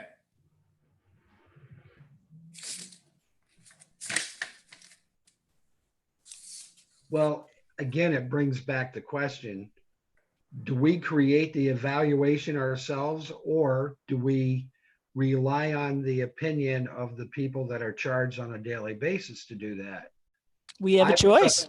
Yeah, personally, I was under the opinion that we're entitled to the benefit of the professionals that work in the fields every day, that we can accept their evaluation as our conclusion, or we can dispute it. Well, I think being in a PUD, that the whole thing opens up for us to be able to look at parking however we want. And that's a correct statement. We also have to evaluate the opinions of the professionals. Like, Yeah, we're gonna second guess the fire chief that he can address any situation on site. That's an evaluation that the board is going to have to make. So I think Marissa's right. The uses of the uses of the property do become very important. We need to know what type of commercial might potentially be there. But another point is that the purpose of allowing the board to use an alternative calculation is so that some parking can be shared, right? So that if you have a multi-use property that's commercial on the bottom and residential on the top, that that the commercial can use those parking places during the day, and in the evening they are used by the residents, or a dental office uses the spaces during the day and a restaurant uses them at night, and that there's some sharing, and that's why you might allow a reduction in spaces. But in this case, all of the residential is actually privatized parking that's off street and behind, it's underground and you have to have a tag to get in. And so it's actually not acting as shared parking. So it doesn't serve the duty that it's supposed to do. Nobody at the restaurant will be able to use those spaces during the, at a different time, or none of the commercial users of the commercial space will be able to use those residential spaces. So there's not quite the sharing of spaces that might be allowed in a different PUD circumstance. So maybe we ask for some more clarification on what well, no one knows what's going to go in there. They've already said that, but that's what we're not sure of. Is it going to be a restaurant? Is it going to be an office? And I believe they, in their calculations for the commercial space, they did a mix of retail and restaurant. They did a percentage of each, just like you said, guesstimating what will be in that space. And for the former farmers market, they use straight restaurant because it's the most restrictive and they need the most parking for that. So they wanted to make sure that they were accommodating that use if that's potentially what it's going to be. That breakdown is on I believe the first page of the latest site plan set. Okay.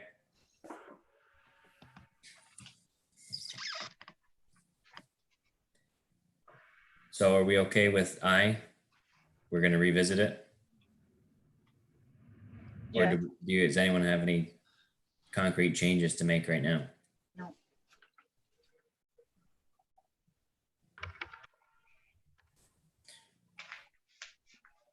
But I agree. I think, yeah, there's a lot of discussion about parking. It seems needs to be had.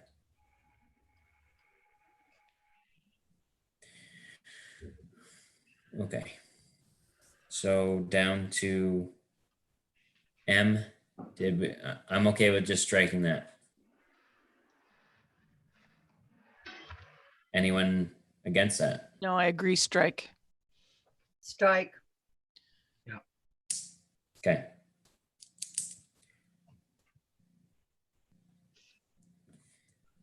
Now, cite other city. Okay, we got that. We added that in at the end of this time. Okay. Revisit. Okay, same thing. Leave that there for the reasons stated above because we're going to have to go back to it. Down to 5C.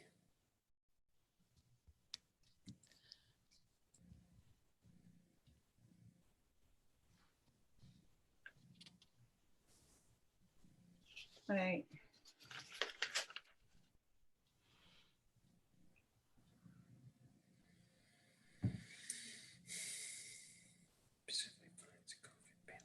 You know, I think to say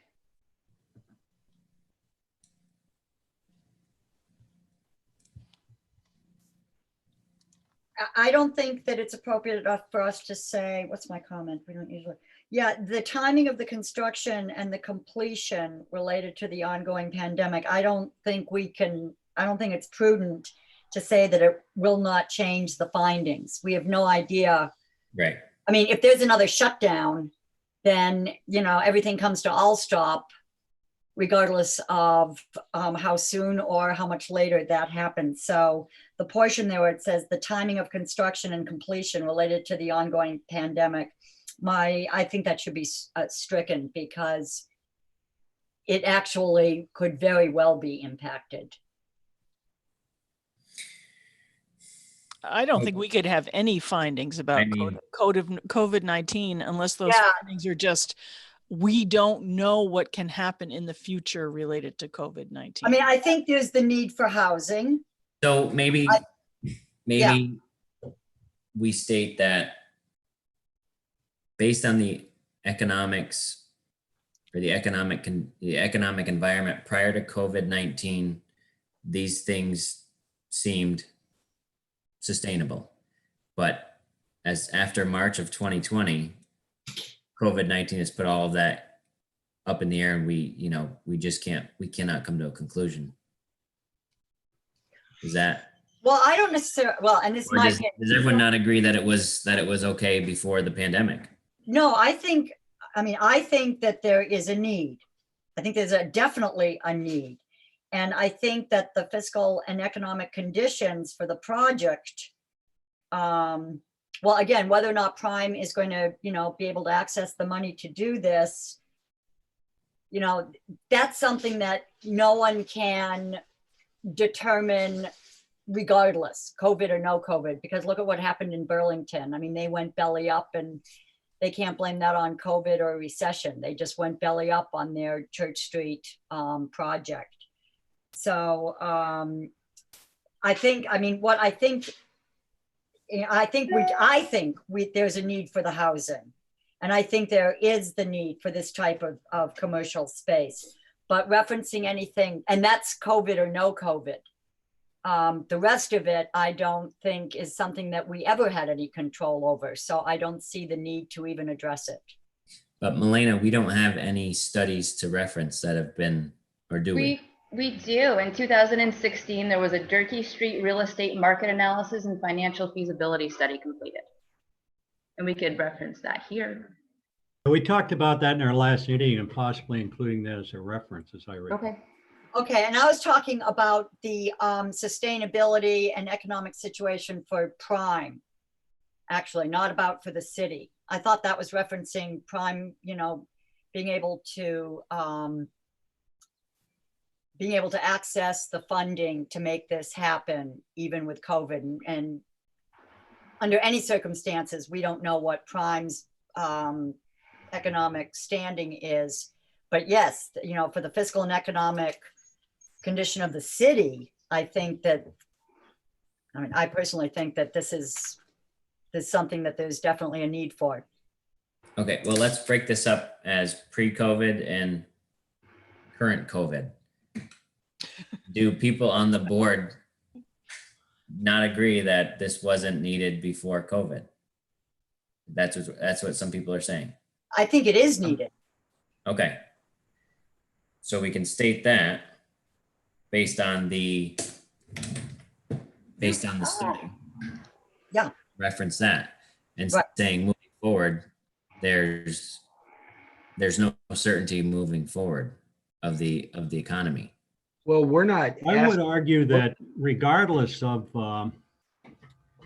where we are in time, that the demand's going to exist. The question is, the impact on timing associated with demand given the impact of COVID, and that's an unknown at this point. Right.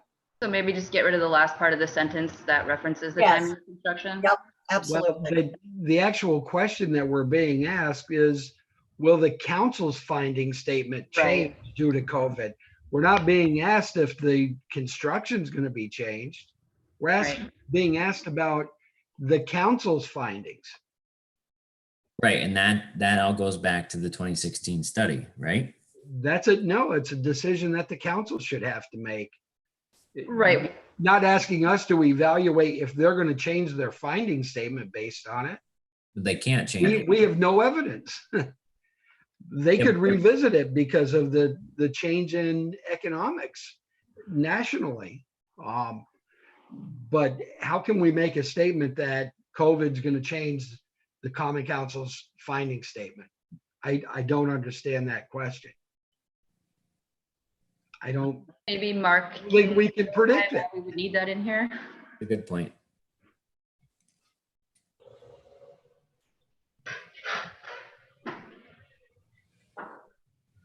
Aren't we assuming that demand? Did you is ask us that driven question, based- Milena? I did. We're looking at section C and the No, board. I know where we are, but I just wasn't sure if that was the question you were asking us. Were you asking whether we think you should leave in the Yes. statement about the COVID issue? Yes. I mean, from our perspective, there's certainly no critical reason to do so. It's all quite speculative.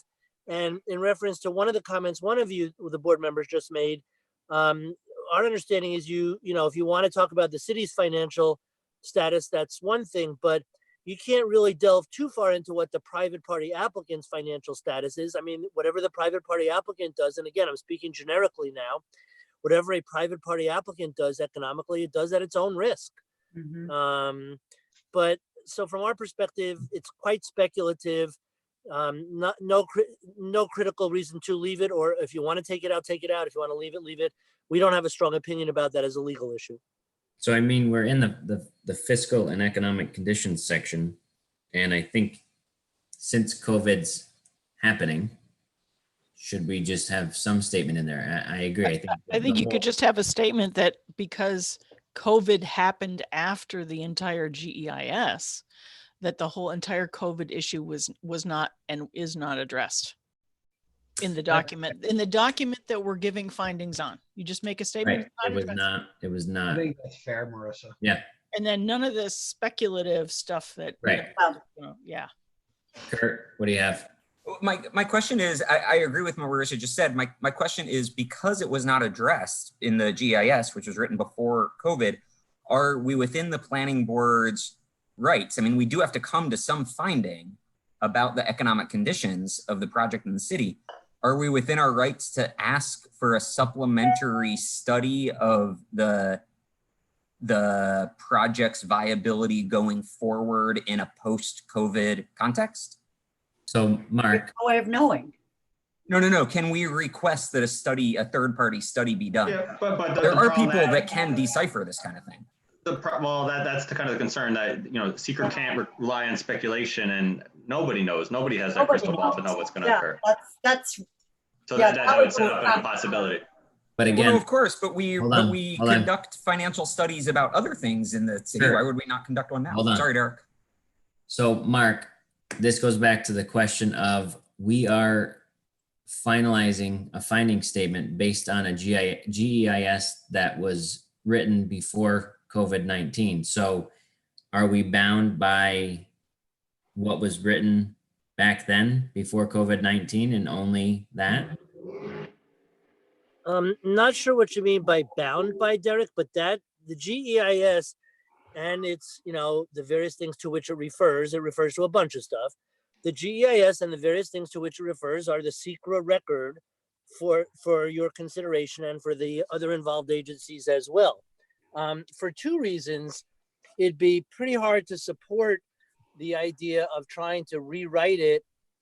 The planning board, that is, trying to rewrite it. That's too strong a word, but to change it significantly based on the COVID crisis. One is it's not part of the GEIS. Another is somebody just said, I can't remember who, somebody just said how speculative all this is. Presumably you all know the city of Plattsburgh's economic status way, certainly way better than we do. But it would be very unusual. I guess the best way to put it is, it would be very unusual. I can't necessarily say unlawful, but extremely unusual for an involved agency to say, because there's been an external series of events that could be, maybe, possibly, threaten. I mean, COVID could threaten the financial viability of everything in the world, conceivably, or it may end up threatening the financial viability of nothing in the world.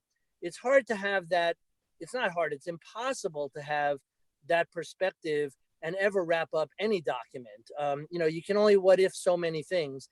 I don't know how anybody could say, unless they say, look, we're going to stop. And there have been requests to stop review because of COVID.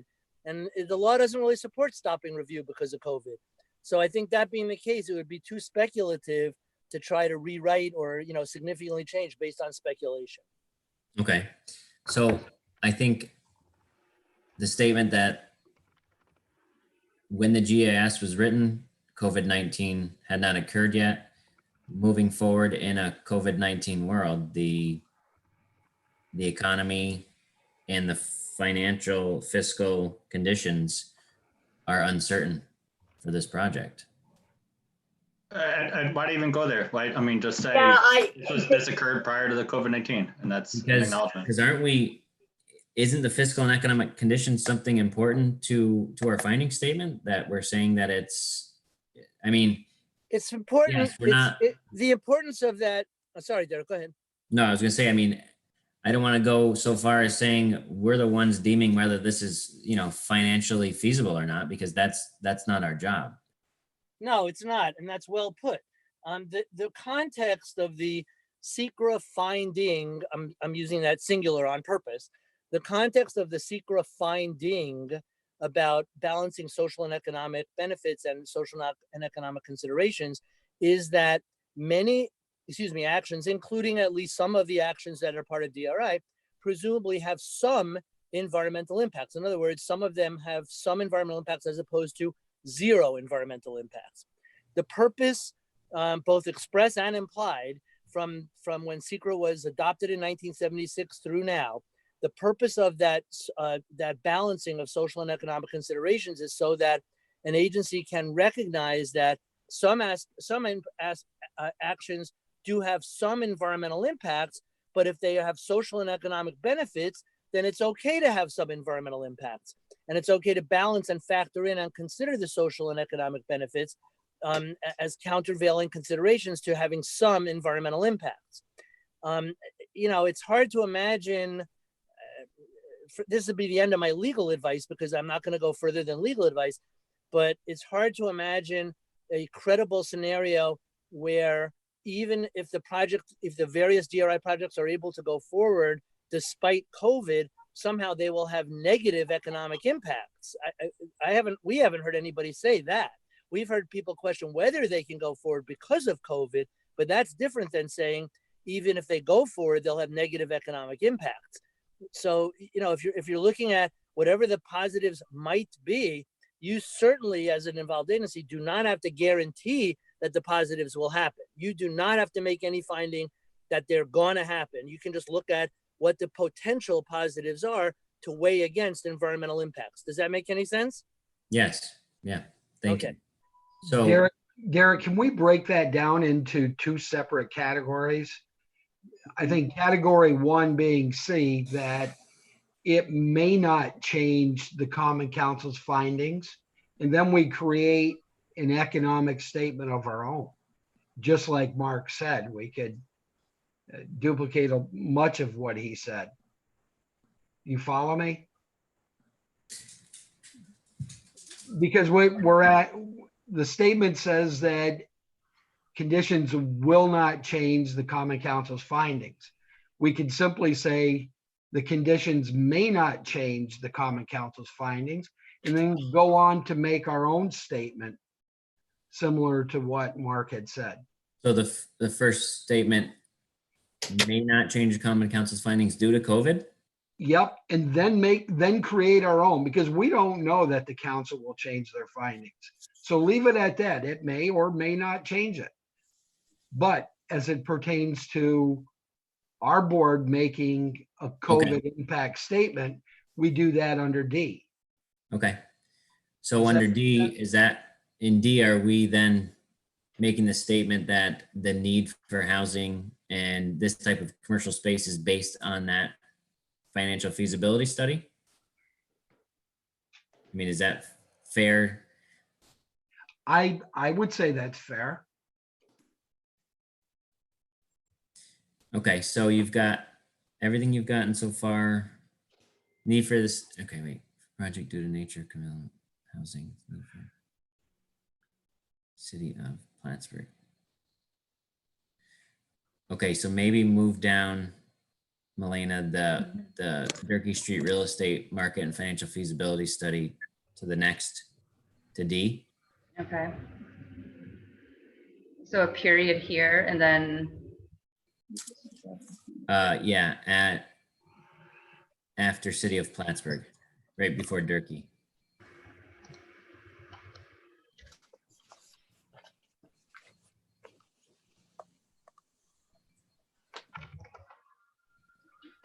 I think that makes sense. It answers both sides of the question.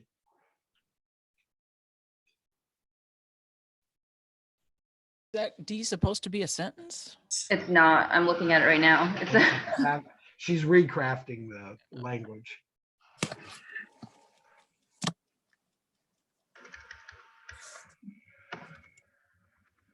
and I'm just going to summarize here and then fine tune with Dean, and then we can send out to you guys for review. Okay. Okay. So don't take this word for word. Thank you. While Milena is writing them, can I ask Mark a question? You can if you want. Sure. Mark, is a planning board within its rights to request an additional study on a topic within the findings document? If we find that we don't have enough information to make a conclusion, can we try to find out? It sounds like, if I'm understanding the question, it sounds like you're asking, can an involved agency ask for additional reports to support the secret record? And the general answer to that would be no, that would not be appropriate. The lead agency handles the secret review. That's one of the ironies of the way the secret regulations play out here. And one of the ways that you all are getting more in the weeds than most involved agencies do is that it's the lead agency that conducts the secret review. The lead agency has done that. The lead agency has adopted a finding statement. The reason you're involved in these issues at all is because of the secret requirement, which some at the time argued against, but that's neither here nor there. The secret requirement that other involved agencies also have to make finding statements. But you could, if you wanted to, in theory, ask the lead agency to try to get additional information to become part of the secret record. But unless we're misunderstanding, and we certainly may be, because your discussion is going kind of, all over the place a little bit, far afield, it would not be appropriate for an involved agency to say, we as an involved agency are requiring an additional economic analysis report, or to generate an additional economic analysis report. It sounds like you're trying to do that, and that would be a lead agency role, not an involved agency role. Okay. Thank you. I think I just go back to what Mark said a few minutes ago, but basically in regards to COVID and the world that we're in now, any type of economic development is likely not going to have an adverse impact. I think that's what we're trying to say here. Mm-hmm. So I guess keep that in mind. Can I try to add a comment, Derek? Sorry, say that again? Can I try to add a comment? Yes. Yeah, I don't know if this is helpful or not, but, and again, the next comment I'm going to make has nothing to do with the DRI projects or the Plattsburgh Planning Board or the city of Plattsburgh. When an involved agency embraces findings, the involved agency is not guaranteeing that the events described in the findings are going to happen. So in other words, if an involved agency says, yes, on balance, we think the potential social and economic benefits of this project outweigh its adverse environmental impacts, and therefore we're issuing a positive finding statement, there's no legal vulnerability if the things that are envisioned in the finding statement don't happen and don't come to pass, nor can you fairly be subject to criticism if they don't happen. You're not endorsing, guaranteeing, or somehow, promoting that these things have to happen. And you're certainly not promising that these things will happen. All you're really saying, if you go in this direction, is that if these things happen, it's a net positive. Does that comment make any sense? Yes. Yes. And that's so helpful. don't get, I guess what we're trying to say is an involved agency need not, and actually we would take that further and say should not, try to get wrapped up in predicting the likelihood of the positive happening. And from the standpoint of, hey, we're an involved agency, we're telling you this is going to happen. It may or may not happen. Somebody comes along and says, I want to build Expo 67. I'm revealing my age, obviously. Somebody comes along and says, I want to build we want to, do the New York City-based World's Fair. People are generally thrilled and aglow with that. Doesn't mean that as the regulatory reviewers, you're not in a position to guarantee that these things are going to happen. All you're saying is if they happen, if you feel this way, we're not telling you what to say, but if you feel this way, all you're saying is if they happen, we feel there's a net positive.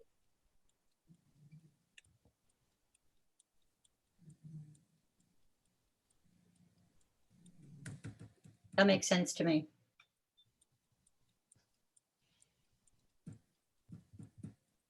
Okay.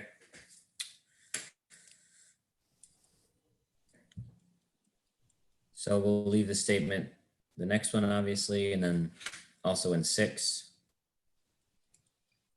And now we're on a totally different page, or no? 12. Okay. I think on to Just real quick, Derek, I had a question on, and this is really quick, 12 on the environmental contamination over where the gas station was. 7 Echo is redevelopment will require a change of use notification, blah, blah, blah. A health and safety plan is required to be implemented during construction. Who's responsible for overseeing that happens? And who's responsible for overseeing that? That's a permit that's required by the New York State DEC and Prime is responsible for that, and whoever they hire to do the construction. Okay, and, okay, that's just my question. Thanks. So 14.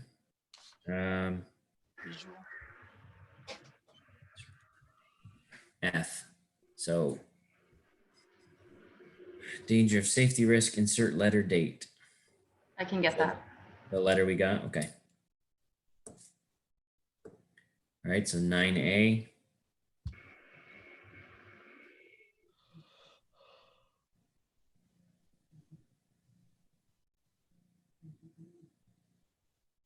Again, we're back to sensitivity to the context in terms of the materials and the detailing of the other buildings that are in the area. I have some disagreement with that, so I'm not ready to make these statements.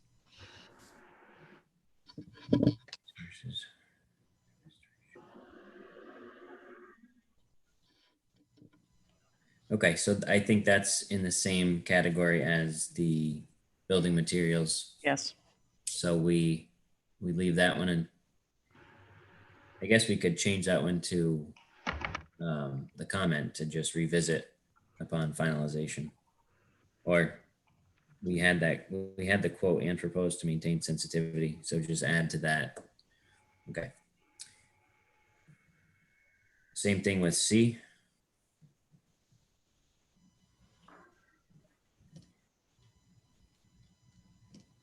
Will we be discussing that at the next meeting? The visual. Yeah, That's what I'm proposing. I think okay. I was just wondering when. unless at the end of this, if there's time, we can do it then. But I think Well, you all need to go and look at the actual materials right. in the planning office. So Right. unless you can run down there, take a look on Monday, I guess, Monday day. Right. Before Monday meeting. Okay. And again, C is the same thing with Yep. building materials, scale. So we're down to F. Mm-hmm. I mean, Do we need it? Can we just? no, I don't understand why it was there. I think it's better without.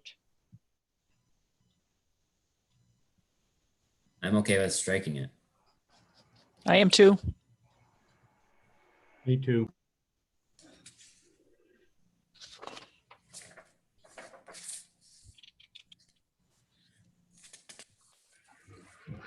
That's pretty much it. You made it.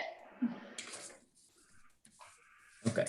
So what we did with Shalice last time was she put the two documents right next to each other, and every time we had the same exact wording where we'd edit it in one, she fixed it for us in the other. And if you could do that magic. You know, I would love to do that, but I am using my laptop from 2004 and I only have Microsoft Office Starter on it. I can't do a view side by side. So that sounds awesome, but I can't do that. Oh, well. I'll go down through it. I don't think there's a lot that we're going to have to copy over anyway. Okay. Derek, one other thought. Mark had suggested some kind of blanket statement at the end of the document. Oh, right. Yeah. I don't remember the language, but we should look at the insertion of that. So let's just put a placeholder, Milena, and then we'll use that language that we'll need to massage it out, but we have the theme there right in the beginning. It was that first statement about compatibility with the GEIS or with the finding statement from the council. Basically no adverse. Thanks, Rick. That's helpful to put that in. Yeah, very much so. And again, it's small or no adverse impact, correct? That's basically what we're stating. Correct. Okay. So, sorry, I'll wait till you're done, Melina. Go ahead. So if we go to page 4,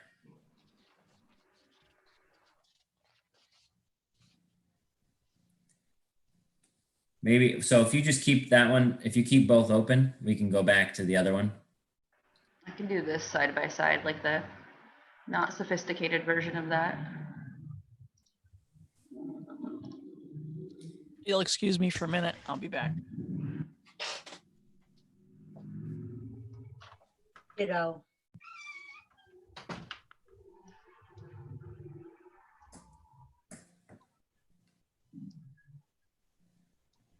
Ah!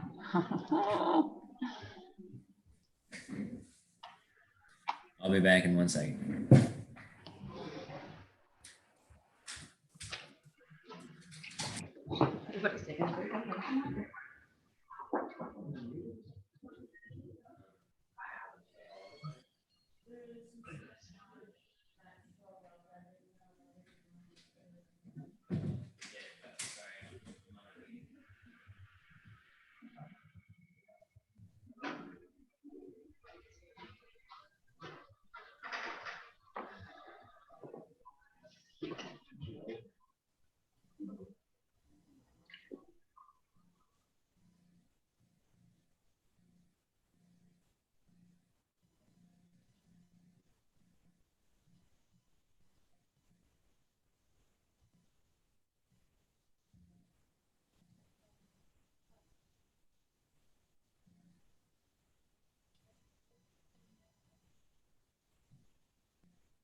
I picked up some of the stuff, so do whatever you can. Thank you.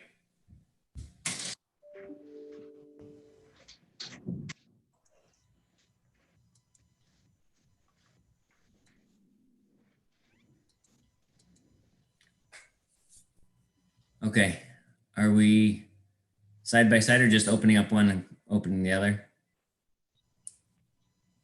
You're on mute, Melena. I have them side by side. Oh. On the left here is the minor subdivision and PUD subdivision statement, and on the right is the site plan. I can't see both. Oh, you're just, okay, scrolling. Okay. Okay, so page 4, it was that statement right at the end. I just want to Adopts and incorporates, et cetera, right? Yeah. Did we write anything on that for a change, or we just make a comment to come back to it? I think we need to have, didn't we have a similar statement if we go back to the other document saying except for and Yeah, well, Melena and I will work that out, and That's that one we just talked about. that the language prevails. Yep. Okay.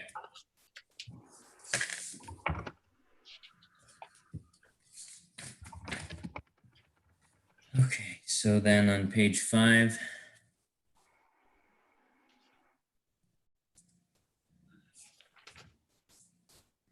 It So is, this is the same as the other document as well. yeah, we had the same thing on that one. It might just be my screen, but I'm showing the minor subdivision, PUD subdivision. There you go, guys. Yeah, that's what I see, but it looks Oh, like really? Yeah. we're only seeing one. Okay, maybe I can't have two open at the same time. If you can just open up the The new site one. plan one so we can see it. I don't know how. Do you see it now? No.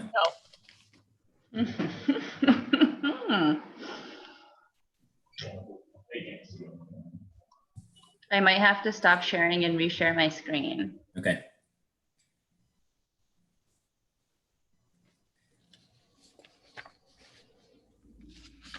I've got them side by side and I can see where we have the same.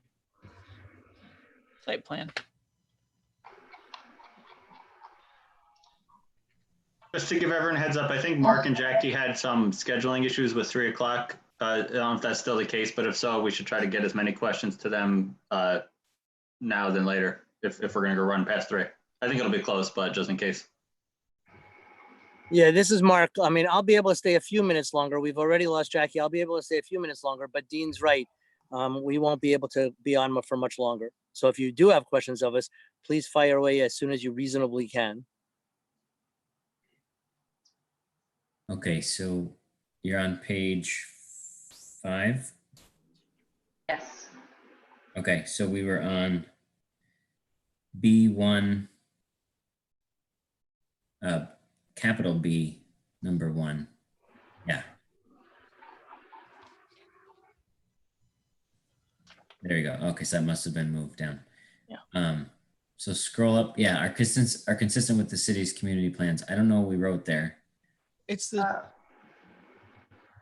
it Yep. just use the same words that are in the other document quoted. Yeah. Can we just get some general direction for city staff to make this finding consistent with the other finding so that Yeah. we don't have to go point by point? Yes. Okay. That works.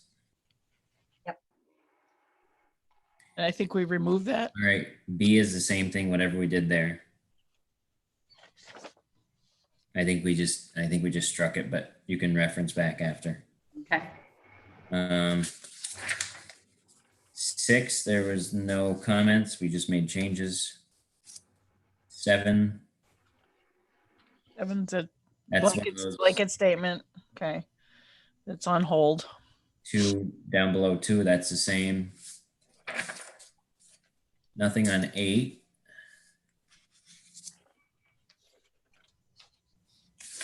And then 9. We'll get rid of this.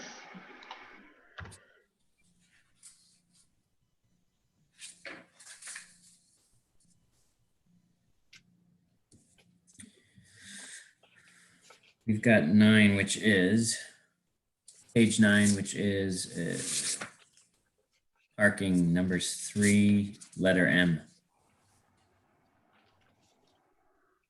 You've got that. Yep.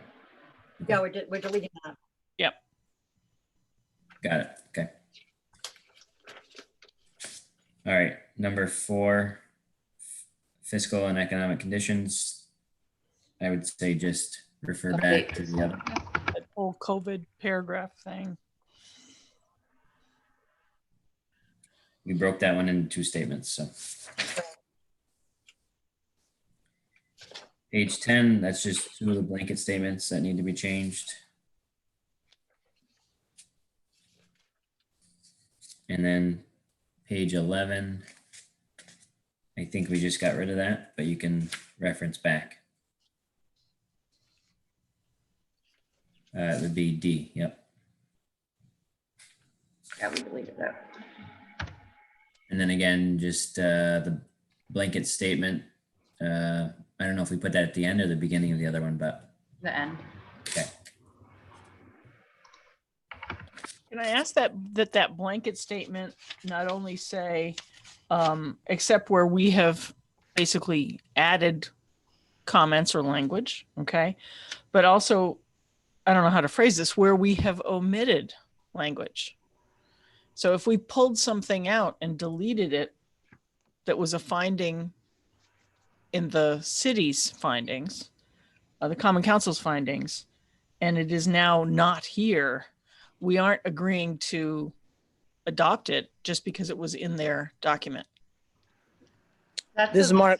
This is Mark. Unless I'm misunderstanding that comment, I think that won't be necessary because you're not going to have anything, as we understand it, you're not contemplating, is a better word to use, you're not contemplating anything in your finding statement that says that any issues not addressed in this finding statement, we are adopting what the Common Council found. You're not, no one's proposing that anything like that be included, am I right?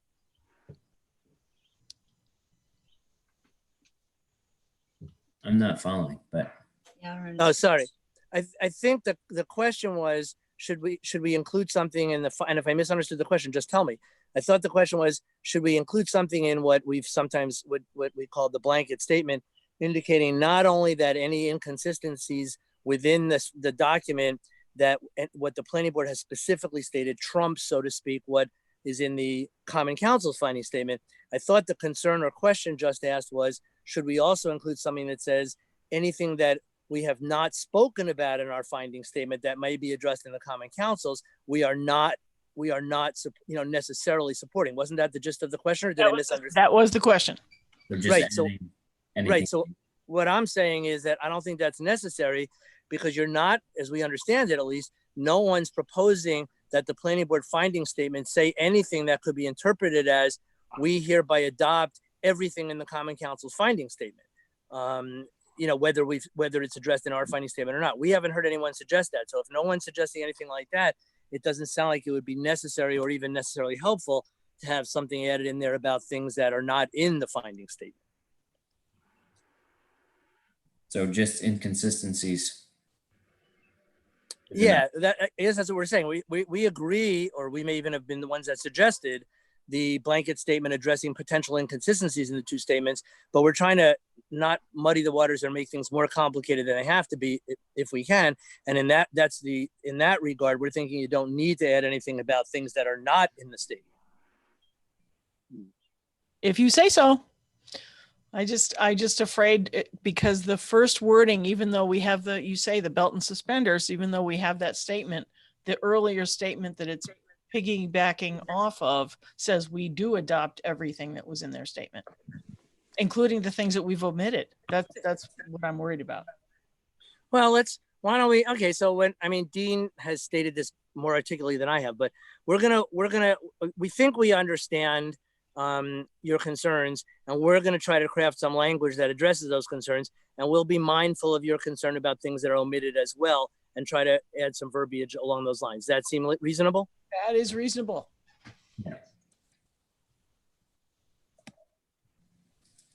Sort of like in a will where someone in the family who I have purposely not receiving anything, and yeah, you put in at the end, this person wasn't named for a reason because they're not getting shit.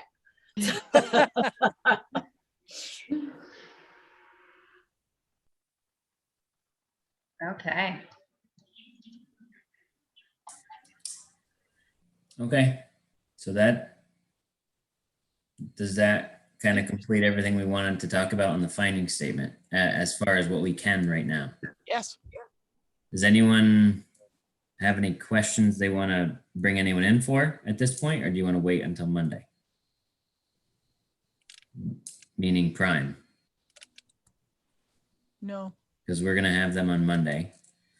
The other question is, well, you have a question, Kurt? I do. It's very quick. It just occurred to me in the utility portion that there's no statement from PMLD. Ron raised it at the zoning board meeting, so it may be now on a path to getting inserted somewhere. But PMLD should make some statement about the draw on energy resources in the community at some point. So we might want to request that. I don't know what the zoning board did, Elena. Maybe you can tell us. Sure. Yeah, no, and we do have a letter from PMLD, so I can incorporate a reference to that letter in the finding statement. I think that was in the GIS, but it didn't make it to the council's finding statement. So, yeah. Okay. Okay. So go ahead, Reg. I just had a question, Derek. Apart from wordsmithing, are the two issues that needs to be resolved in order to finalize these finding statements, parking and the appearance of the building? I would say yes. That's parking, the appearance of the building, and then just the blanket statement. But yeah, it seems like those are the two main things. So on Monday, that should probably be what we focus on. So everyone should definitely get to see the items. I know we were sent an email today too with two pictures of renderings. But yeah, the actual physical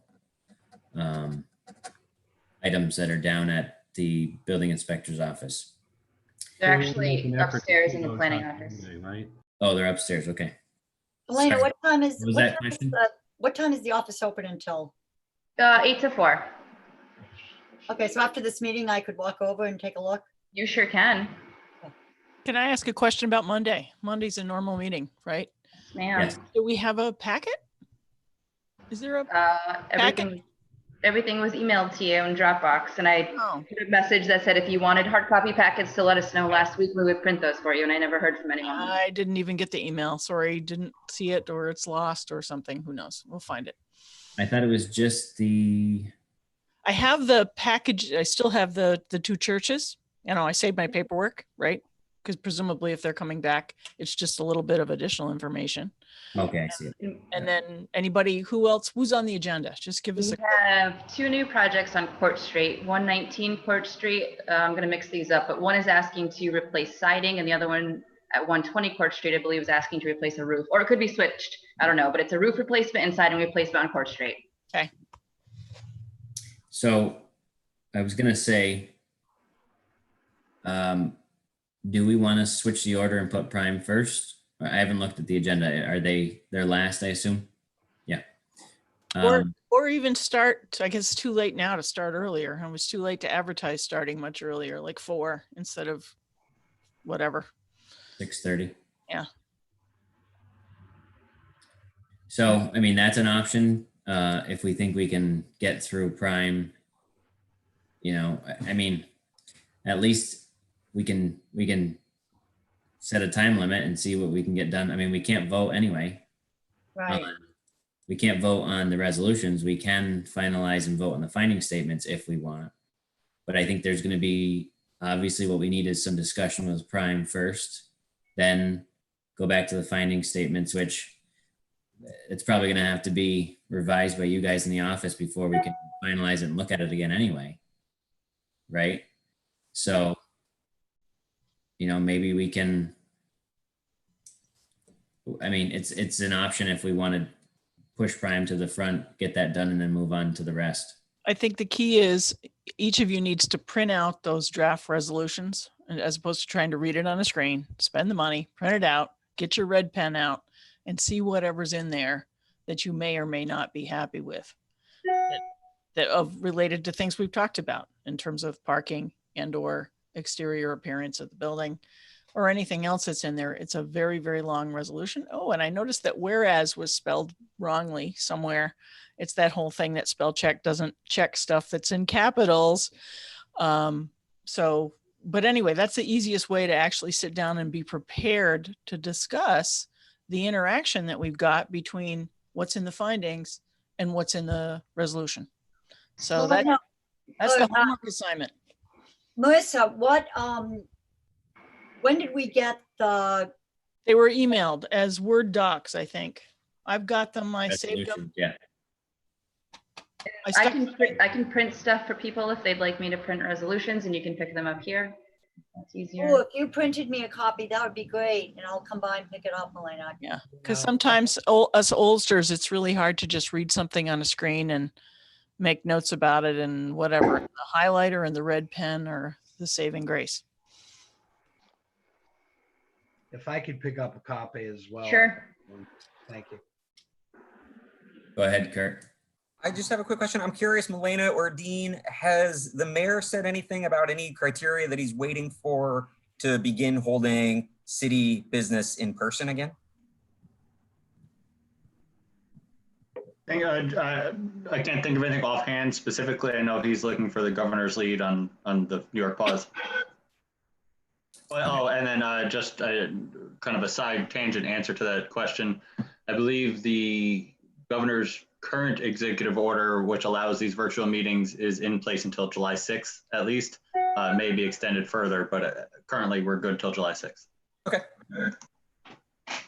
Okay, so looking at Monday, we've got some discussion with Prime and then discussing amongst ourselves, I guess, the finding statement and the resolutions if we get that far, and if we are okay with what's on there, or if there's any substantial changes that we want to make, but that's going to be based, I think, on the conversation with Prime. We can't make any, we really can't take too much action anyway. So we're going to be looking at July. At this point is the first time we'll be able to take an action, because it has to be after. Well, the ZBA's got a special meeting on Tuesday, but they've requested until July, correct, Dean or Melina? Correct. Okay. So it wouldn't be until after their July meeting that we could take action on everything. Derek, is there any possibility that at this point, because all of the DRI stuff does take so long, and understandably, but if we do the other city business on our regular monthly meetings, and then continue to have the DRI portion, break it out into a separate meeting that Prime, that's open to the public and Prime can participate in which case we can start it at 4 o'clock.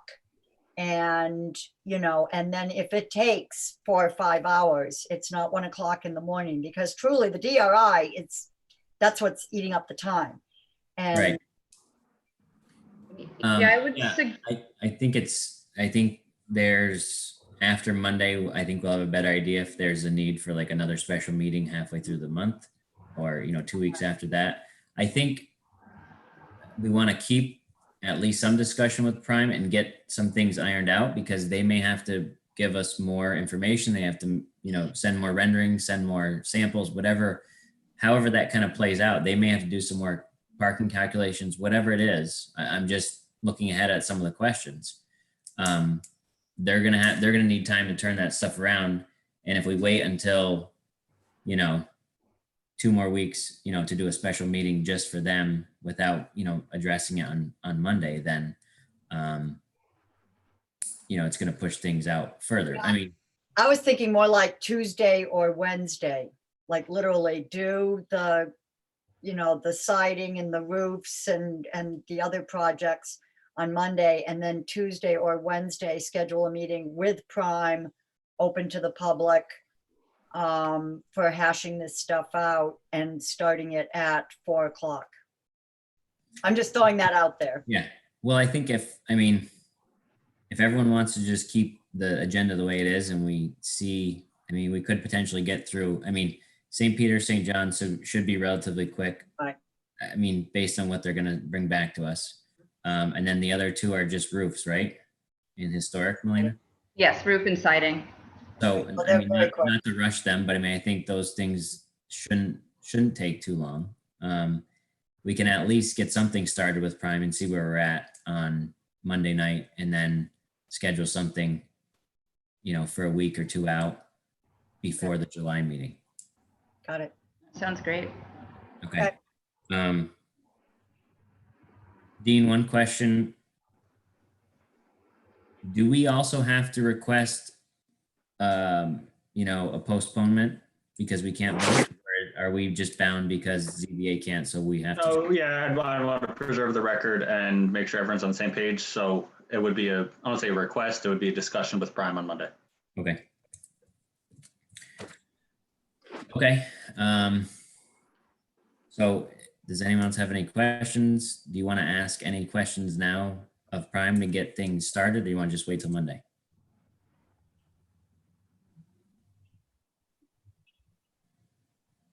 I'm fine with waiting till Monday. I'm fine with Monday. I want to go down to City Hall and see do Okay, my homework. that's fine. I think we accomplished what we set out to do, at least as much as we could Yeah. with what we have. So we'll just keep it all on Monday, and then we'll figure out Monday night where to go as far as a special meeting or whatever. Okay.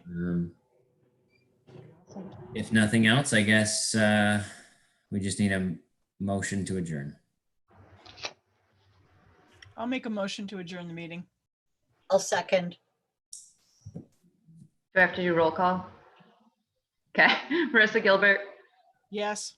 Loretta, Yes. Richard Perry, Yes. Reg Carter, Yes. Derek, Yes.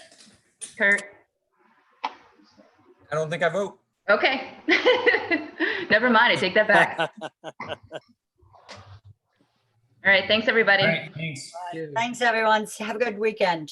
Have a good weekend, everybody. Thanks, Mark. Melena, do I just go up to the community development? Yep. Okay, on my way.